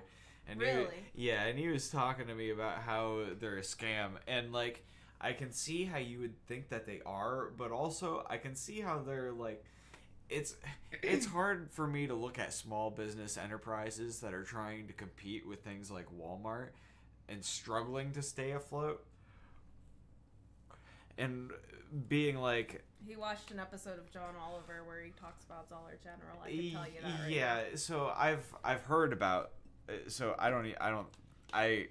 it's funny you say this. I don't think this guy likes John Oliver. But anyways, so like, yeah, they're a smaller enterprise trying to compete with this like global operation like Walmart, and they're definitely struggling. They're forced to operate in these food deserts because whenever they move out of them, people like threaten them with lawsuits for discriminating against these communities by moving out of them. Meanwhile, the same people who complain about the fact that they're moving out of these communities are the same people that are robbing them every fucking night.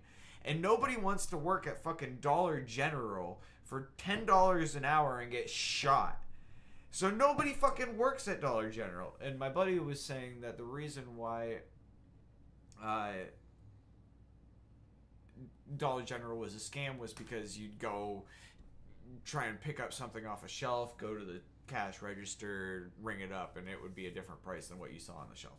Well, here's the problem with that. They have no one working there. The sticker that's on that shelf is probably the same sticker that's been there 2 years ago. And the one guy that's working there, that's the manager, is probably doing everything he can to unload and restock the shelves and rechange the stickers and sell everyone all their bullshit. Yeah.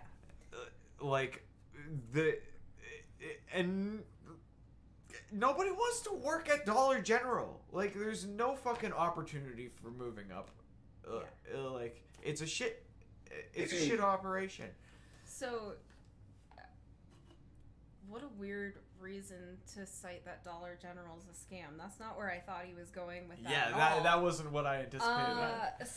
It is. Yeah, it's weird. Like, they do. I forget where I read about this, watched this, but there was something about if you look at the price per ounce or whatever gram, you know how it's got like the 17 cents per whatever, like the overall item is $4, but you're paying $4 for 16 ounces of whatever the fuck peanuts. At Dollar General, you'll pay $3 as opposed to $4 like you would at Walmart. So you just look at that. Oh yeah, these peanuts are cheaper than the ones I get at Walmart. But you're paying more per ounce. Yes. Yeah, you're getting less. That's not a surprise to me. I know that. Right.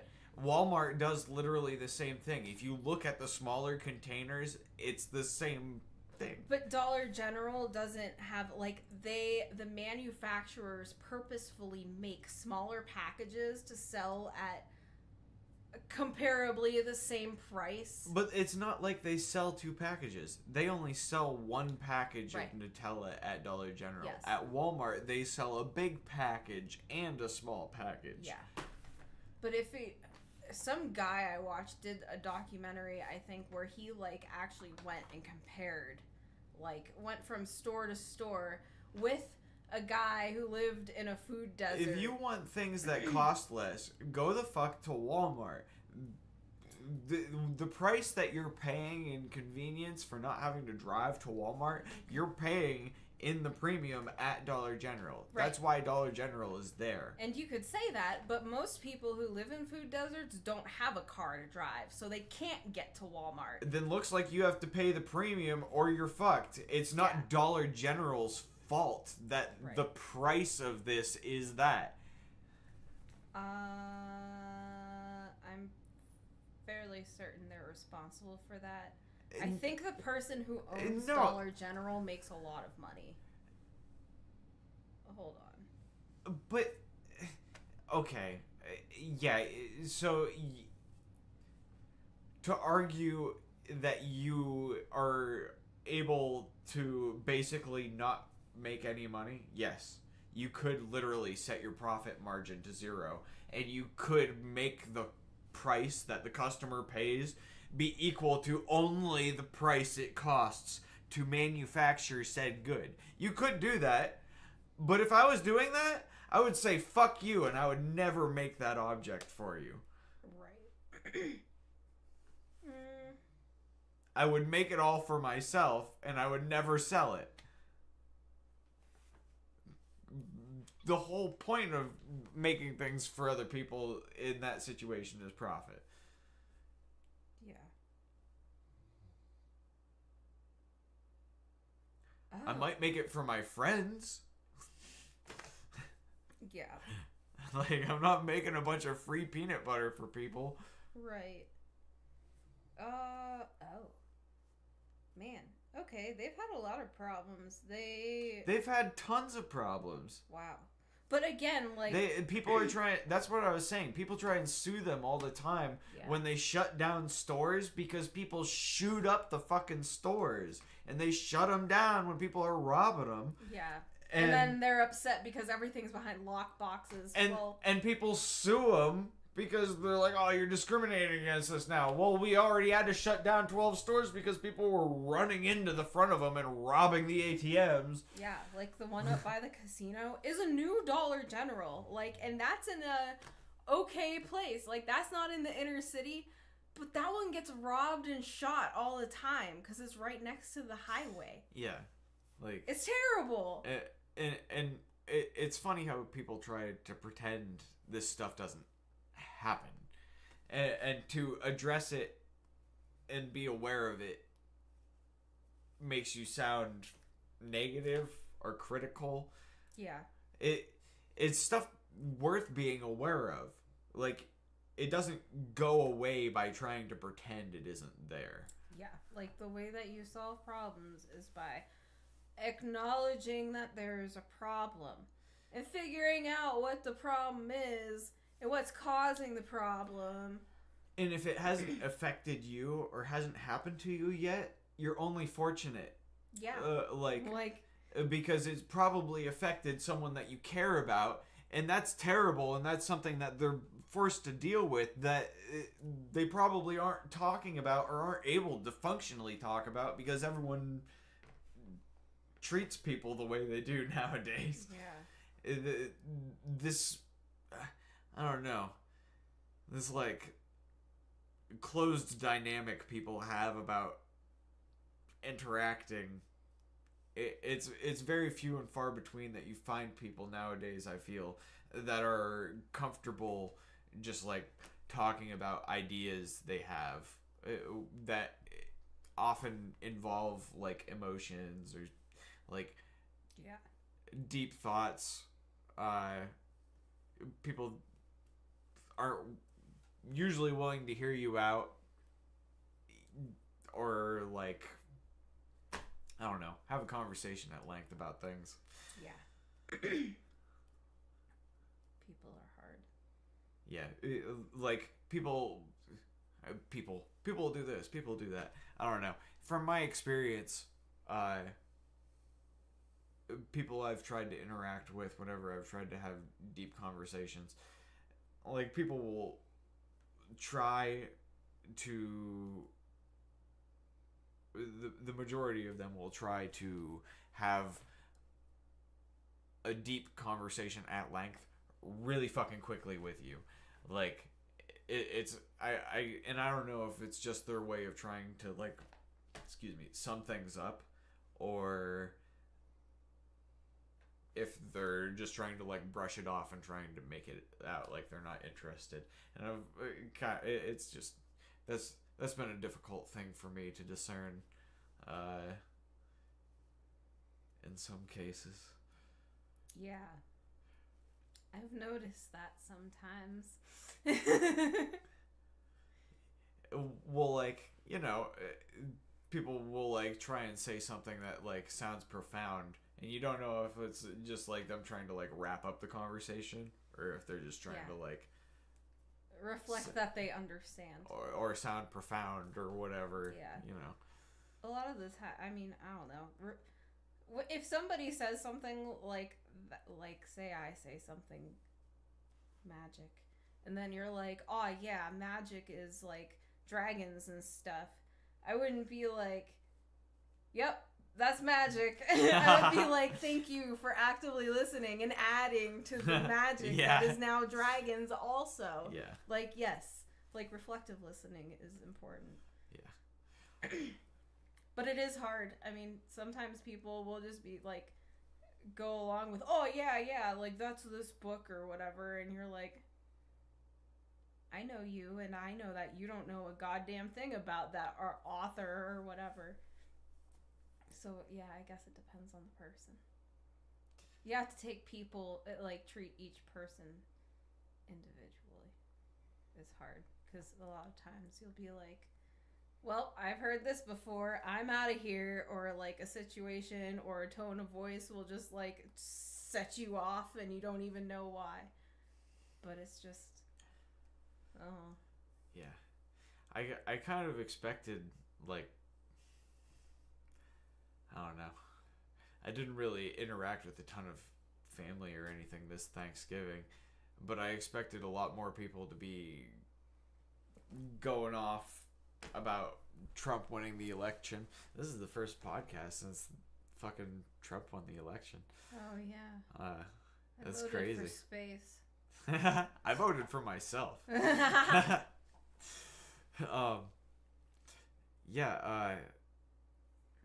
I expected more people to be commenting about like Trump and stuff.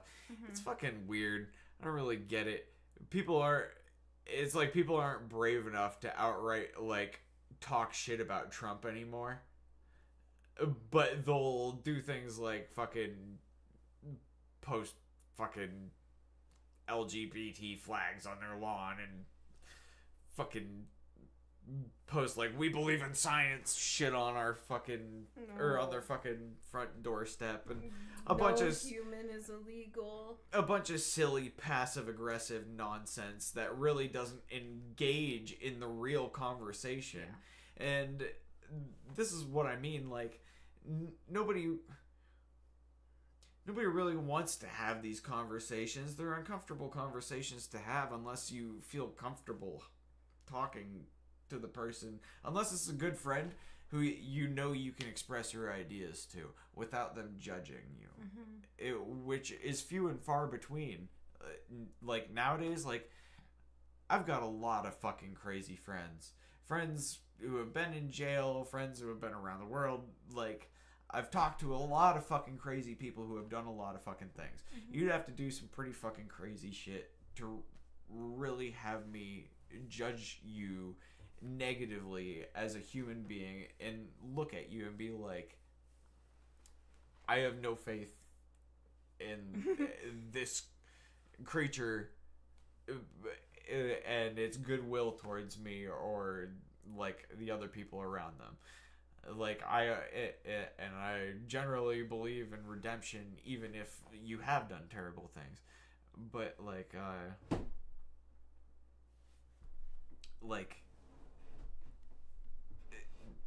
nowadays most people I don't feel are like that.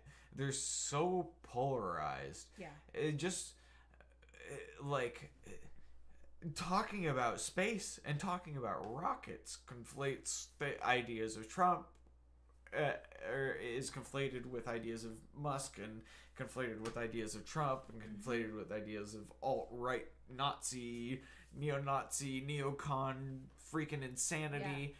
Yeah. And the same with the other side. Like, you can't talk about Kamala without people losing their mind about fucking, like, dudes chopping off their dicks and giving them puberty blockers and shit. Like, you can't shoot a gun at whatever and then have your parents be like okay with it. It's just a gun. Like, they think you're going out to like the fucking Wild West and having a shootout like you're part of some weird savage camp now or something. Yeah, right. Ridiculous. Yeah, it's fucking insane. And yeah, like, right. Oh my god. Are you serious? Yeah. No like, way. I'm just going to shoot a gun. Oh my god. Well, be safe. That's not our kind of activity that we do or are used to or whatever. Like, yeah, you're right. Like, I didn't go shooting things when I was little. Oh my god. Because we didn't have guns. This is fucking hilarious.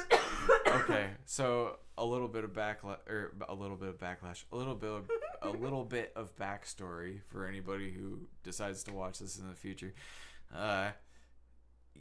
Every year, me and a couple buddies have annual get together where we get all together with a bunch of guns and we massacre some pumpkins.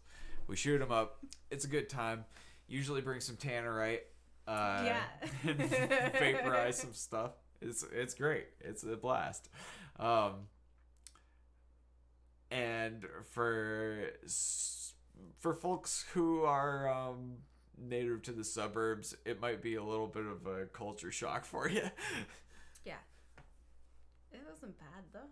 Yeah, it was fine. You're just hanging out. So honestly, like,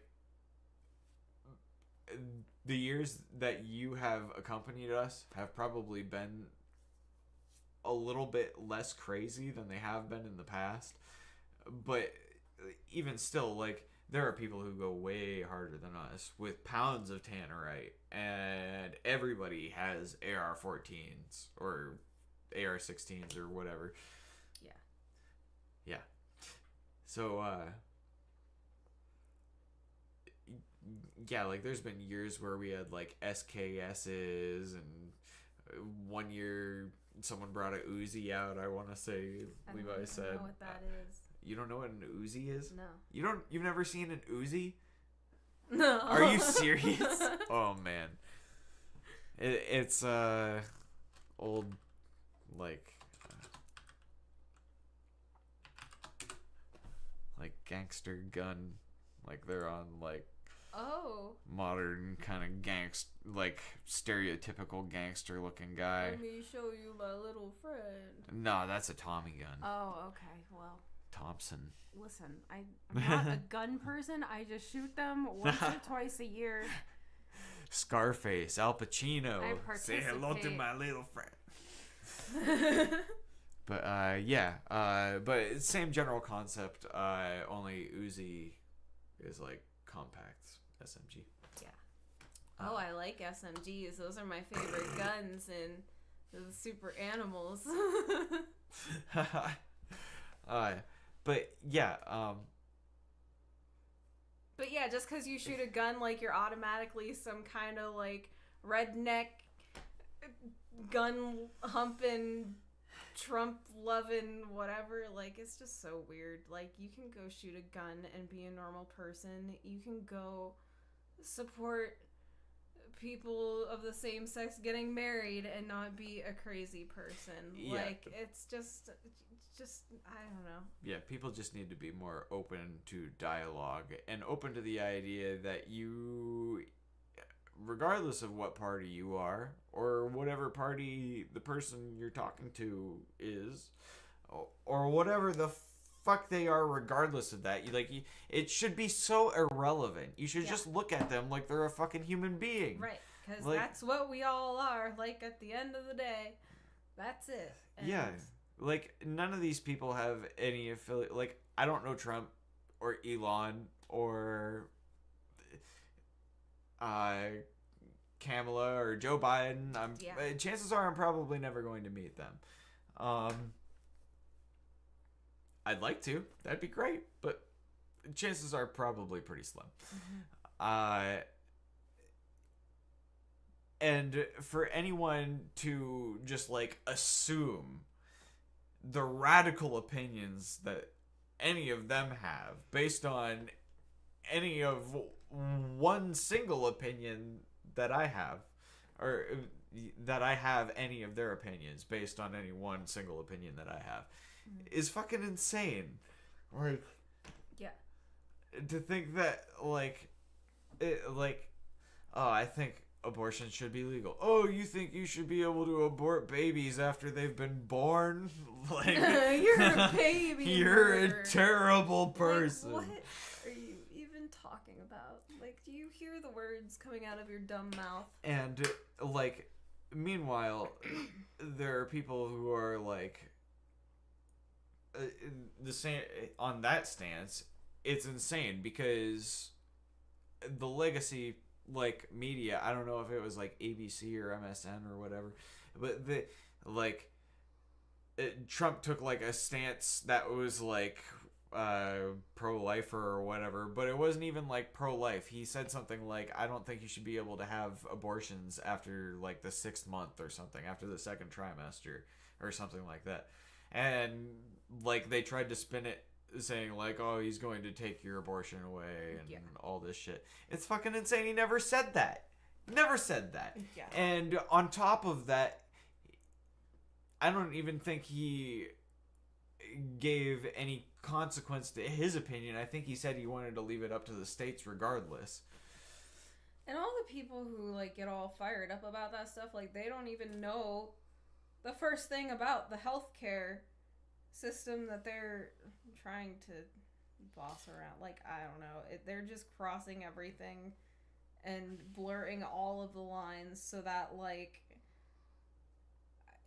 you don't even know how to, like, treat people anymore. Yeah. Because it's so, like, infiltrated into everything. In what ways?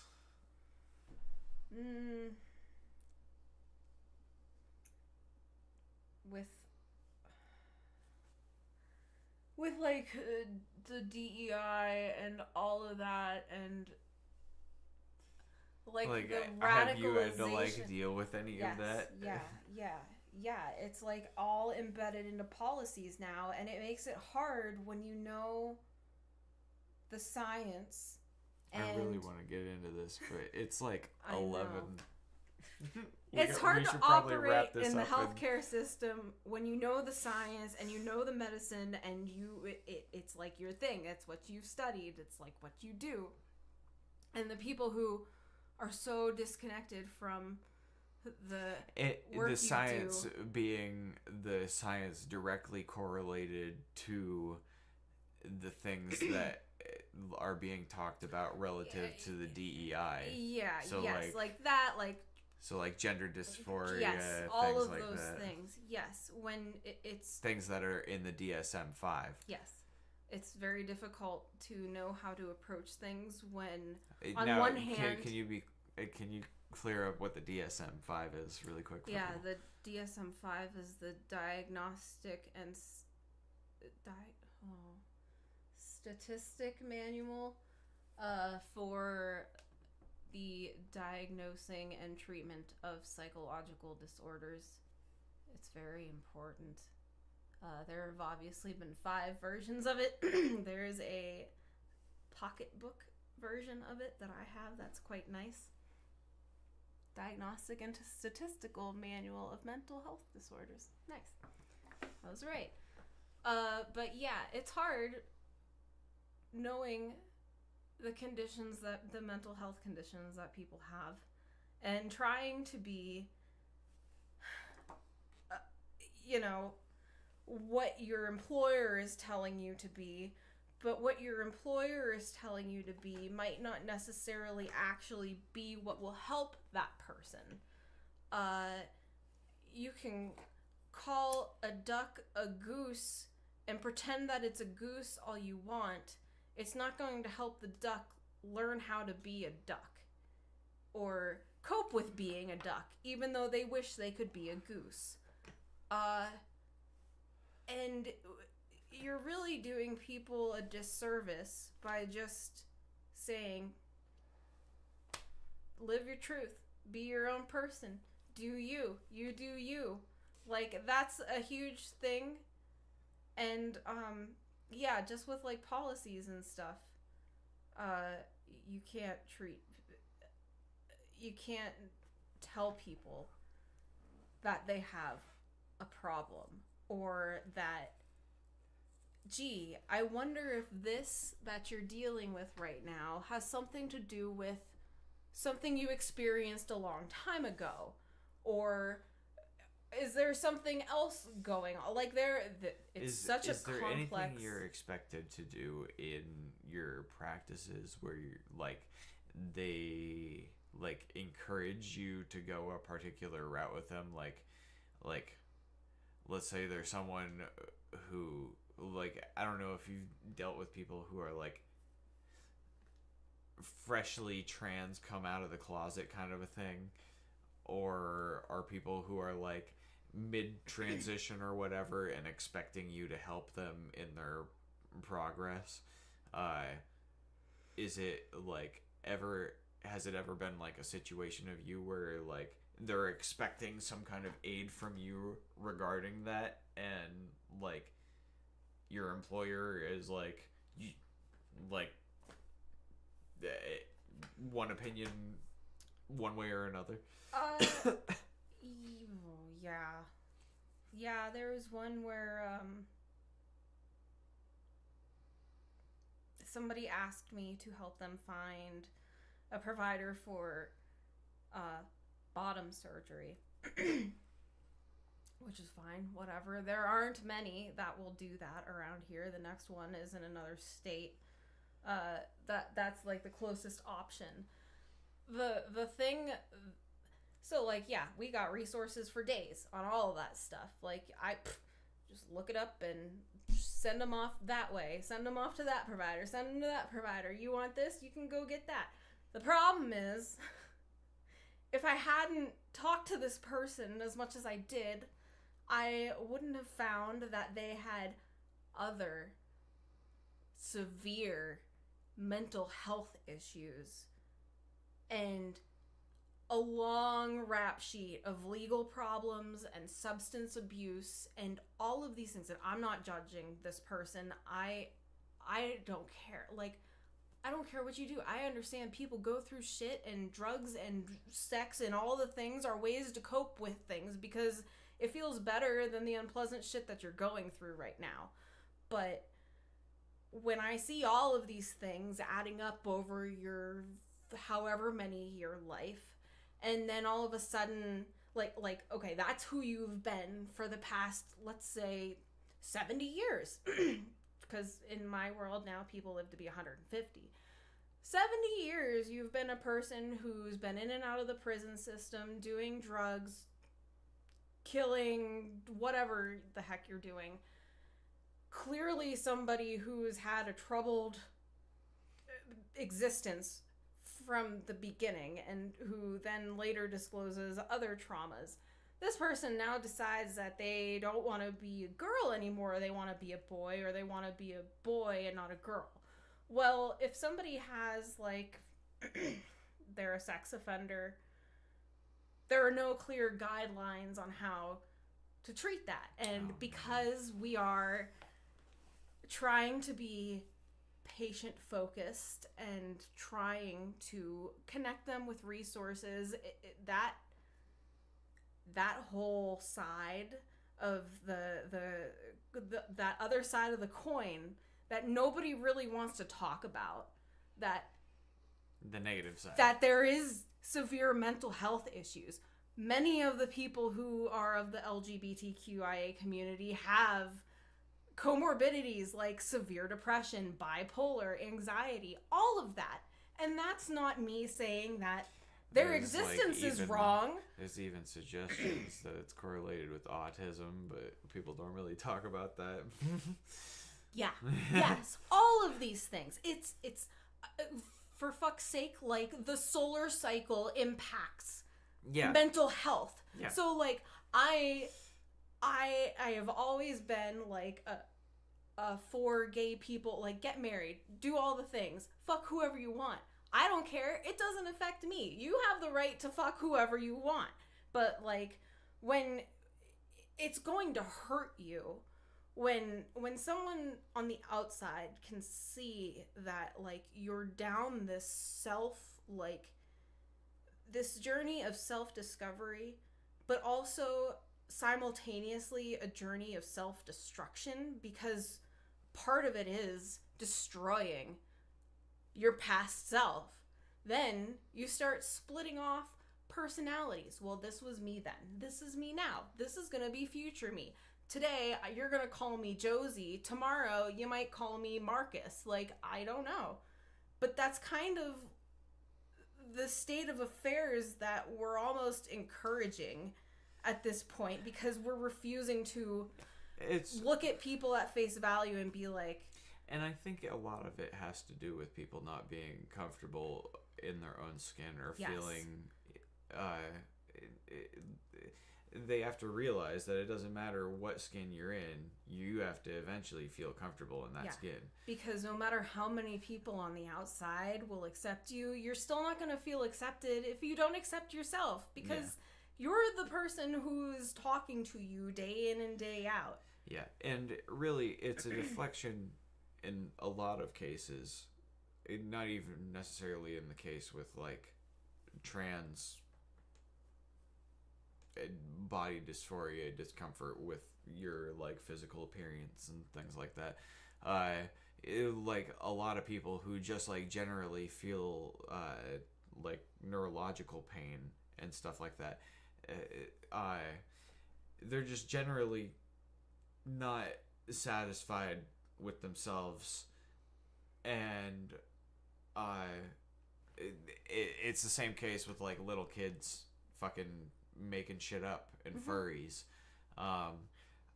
And I am like, I know what it was like because I had a fucking shit childhood growing up, and I like, my parents were divorced. I didn't really know what way was up for a while, and you know, like, I fucking was like detaching myself from reality, trying to like escape, basically escape. You know, you're doing everything you can to try and like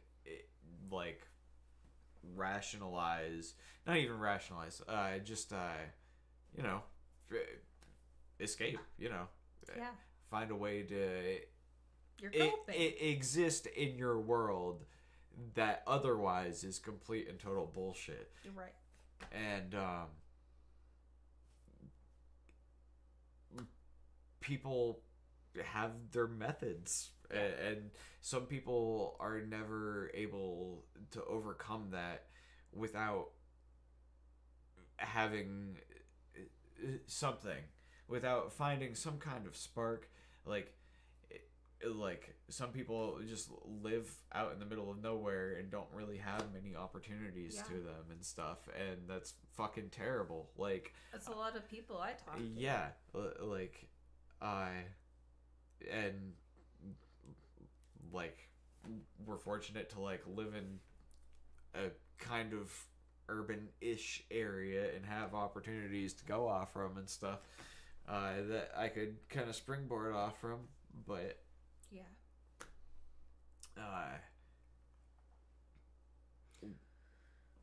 when you don't have a lot and it's easy to just go online, and these people will just say we'll accept you if you say that you're X, Y, and Z. And the people with the mental health issues and low self-esteem is a huge thing. They just get sucked right up into all that stuff. And that's a good point too. Yeah, that's very impressionable. Give you a massive dopamine rush. All you have to do is say, yeah, I'm a furry too, I'm one of these and then people. All of a sudden everybody loves you. And like, that's freeing and empowering. Like, that's all of the things that people are searching for. Yeah, you're one of the good guys. You don't want to be a racist, do you? Or a xenophobe or a transphobe. You don't want to be one of those people. Like, nope, I want to be all of the good things all of the time. Well, that's not really realistic. Yeah. Like, at all. So, nobody's judging you for going to jail. Nobody is judging you for wearing whatever the fuck you want to wear. But just try to be, like, a decent person and, like, I don't know. I don't think that most people even give a shit about it. Yeah. I think that the only thing that most people give a fuck about is they don't want to pay for it. Like, you can do whatever you want to do. You can fuck whatever you fucking want. Right. You can fuck a hole in the ground if you want. But I'm not going to pay for it. Right, and that's the other thing is, like, the whole concept of just people being entitled to things. To universal health care, to Medicaid, where do you and think SSI. all this magical money is going to come from?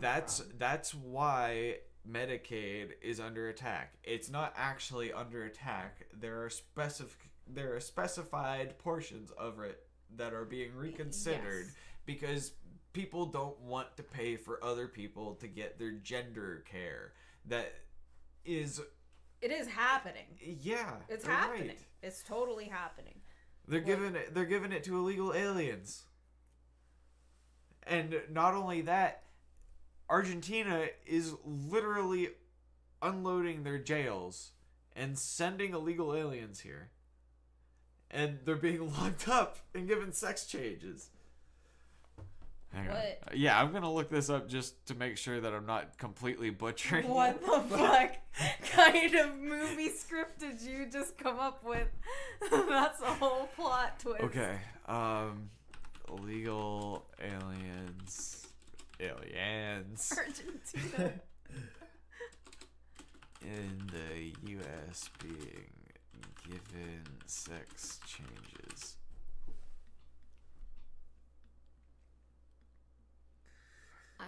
God. Trust it coming from ABC News. Yeah, so it's like, who do you even fucking trust anymore? Like, I had to pry answers from ChatGPT earlier. It's like, oh, this question you're asking me? No, that never happened. And I was like, yes, it did. When did it happen? And it's like, oh, yeah, you're right. That did happen. My bad. Okay.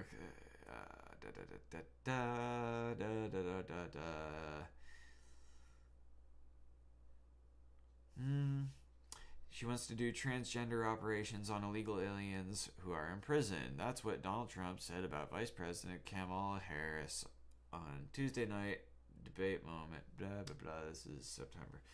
Oh, no, wait. Did I? Yeah. It appears to have been a reference to the news CNN reported on Monday in a segment about Harris's response to an ACLU questionnaire about rights for incarcerated people. Oh my God, yeah. As president, will you use your executive authority to ensure that transgender and non-binary people who rely on the state for medical care, including those in prison and immigration detention, will have access to comprehensive treatment associated with gender transition, including all necessary surgical care? If yes, how will you do so? Her response was yes, along with the following explanation. It is important that transgender individuals who rely on the state for care receive the treatment they need, which includes access to treatment associated with gender transition. That's why, as AG, I pushed the California Department of Corrections and Rehab to provide gender transition surgery to state inmates.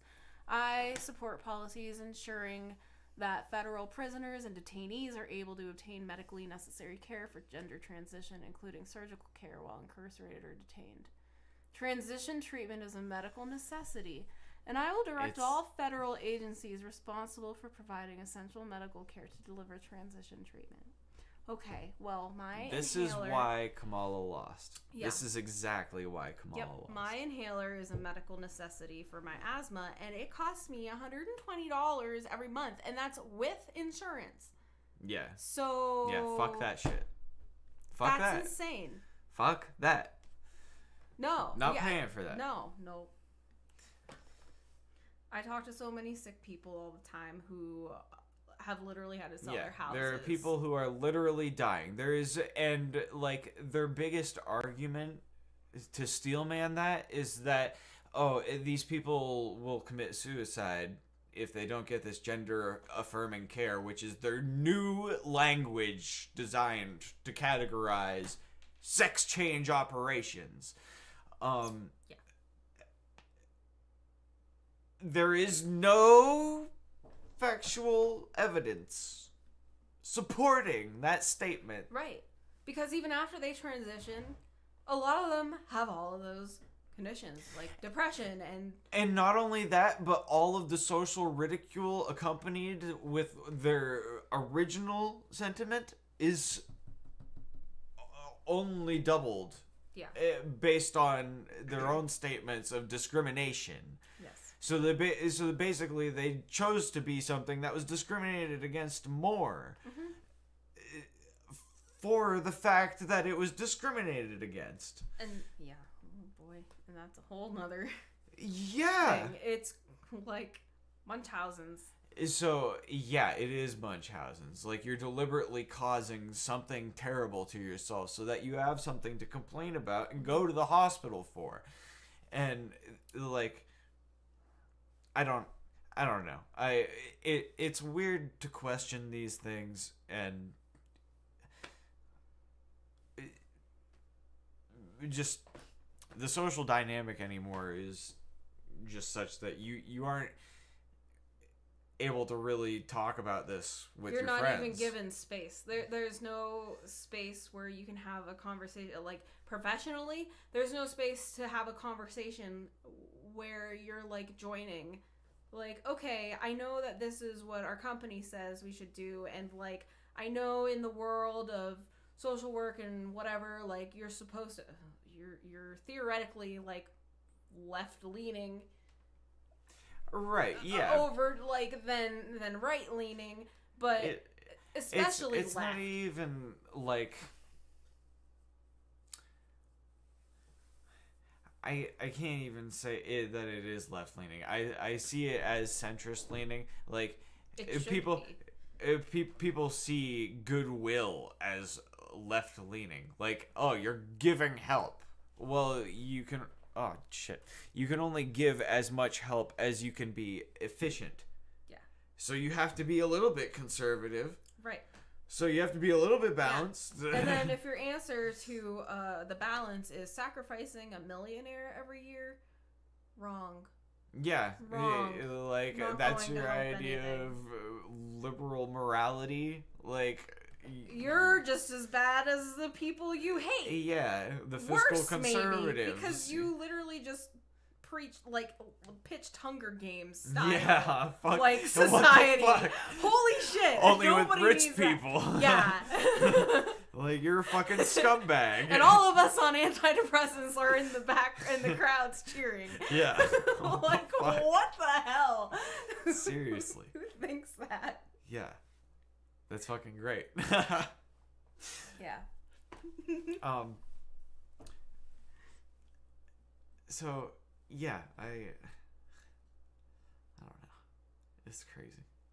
It's crazy what things come to, or what things have come to. But I do feel like more people are waking up to this.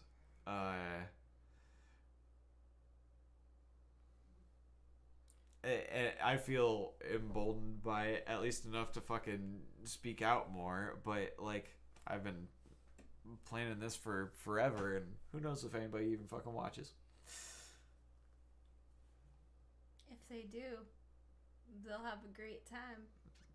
Yeah, I mean, I'm having fun. It's a good time. Yeah, it's fucking good shit. We have interesting shit on this show. Yeah, this is the interesting shit show. Yeah, fuck yeah. All right, we're wrapping this up. It's fucking midnight. Fuck this shit. My God. We can do another podcast another time. Yeah. We had to get one out before fucking Christmas. We should do a Christmas cast or something. That would be great. Yeah. Christmas have some cast. Snowflakes or something. Yeah. Yeah. It'd be great. You can wear little Santa hats. Yeah, that sounds fantastic. I love it. Join us for the Christmas cast. Yeah. Christmas cast. Boopy doop doop boop boop. Boop boopy doop beep boop. All right. All right. Well, as always, if you don't have someone to fuck, you can always go fuck yourself. Go fuck yourself. All right. Bye. And here we go. All right. Love you, everybody. Bye-bye.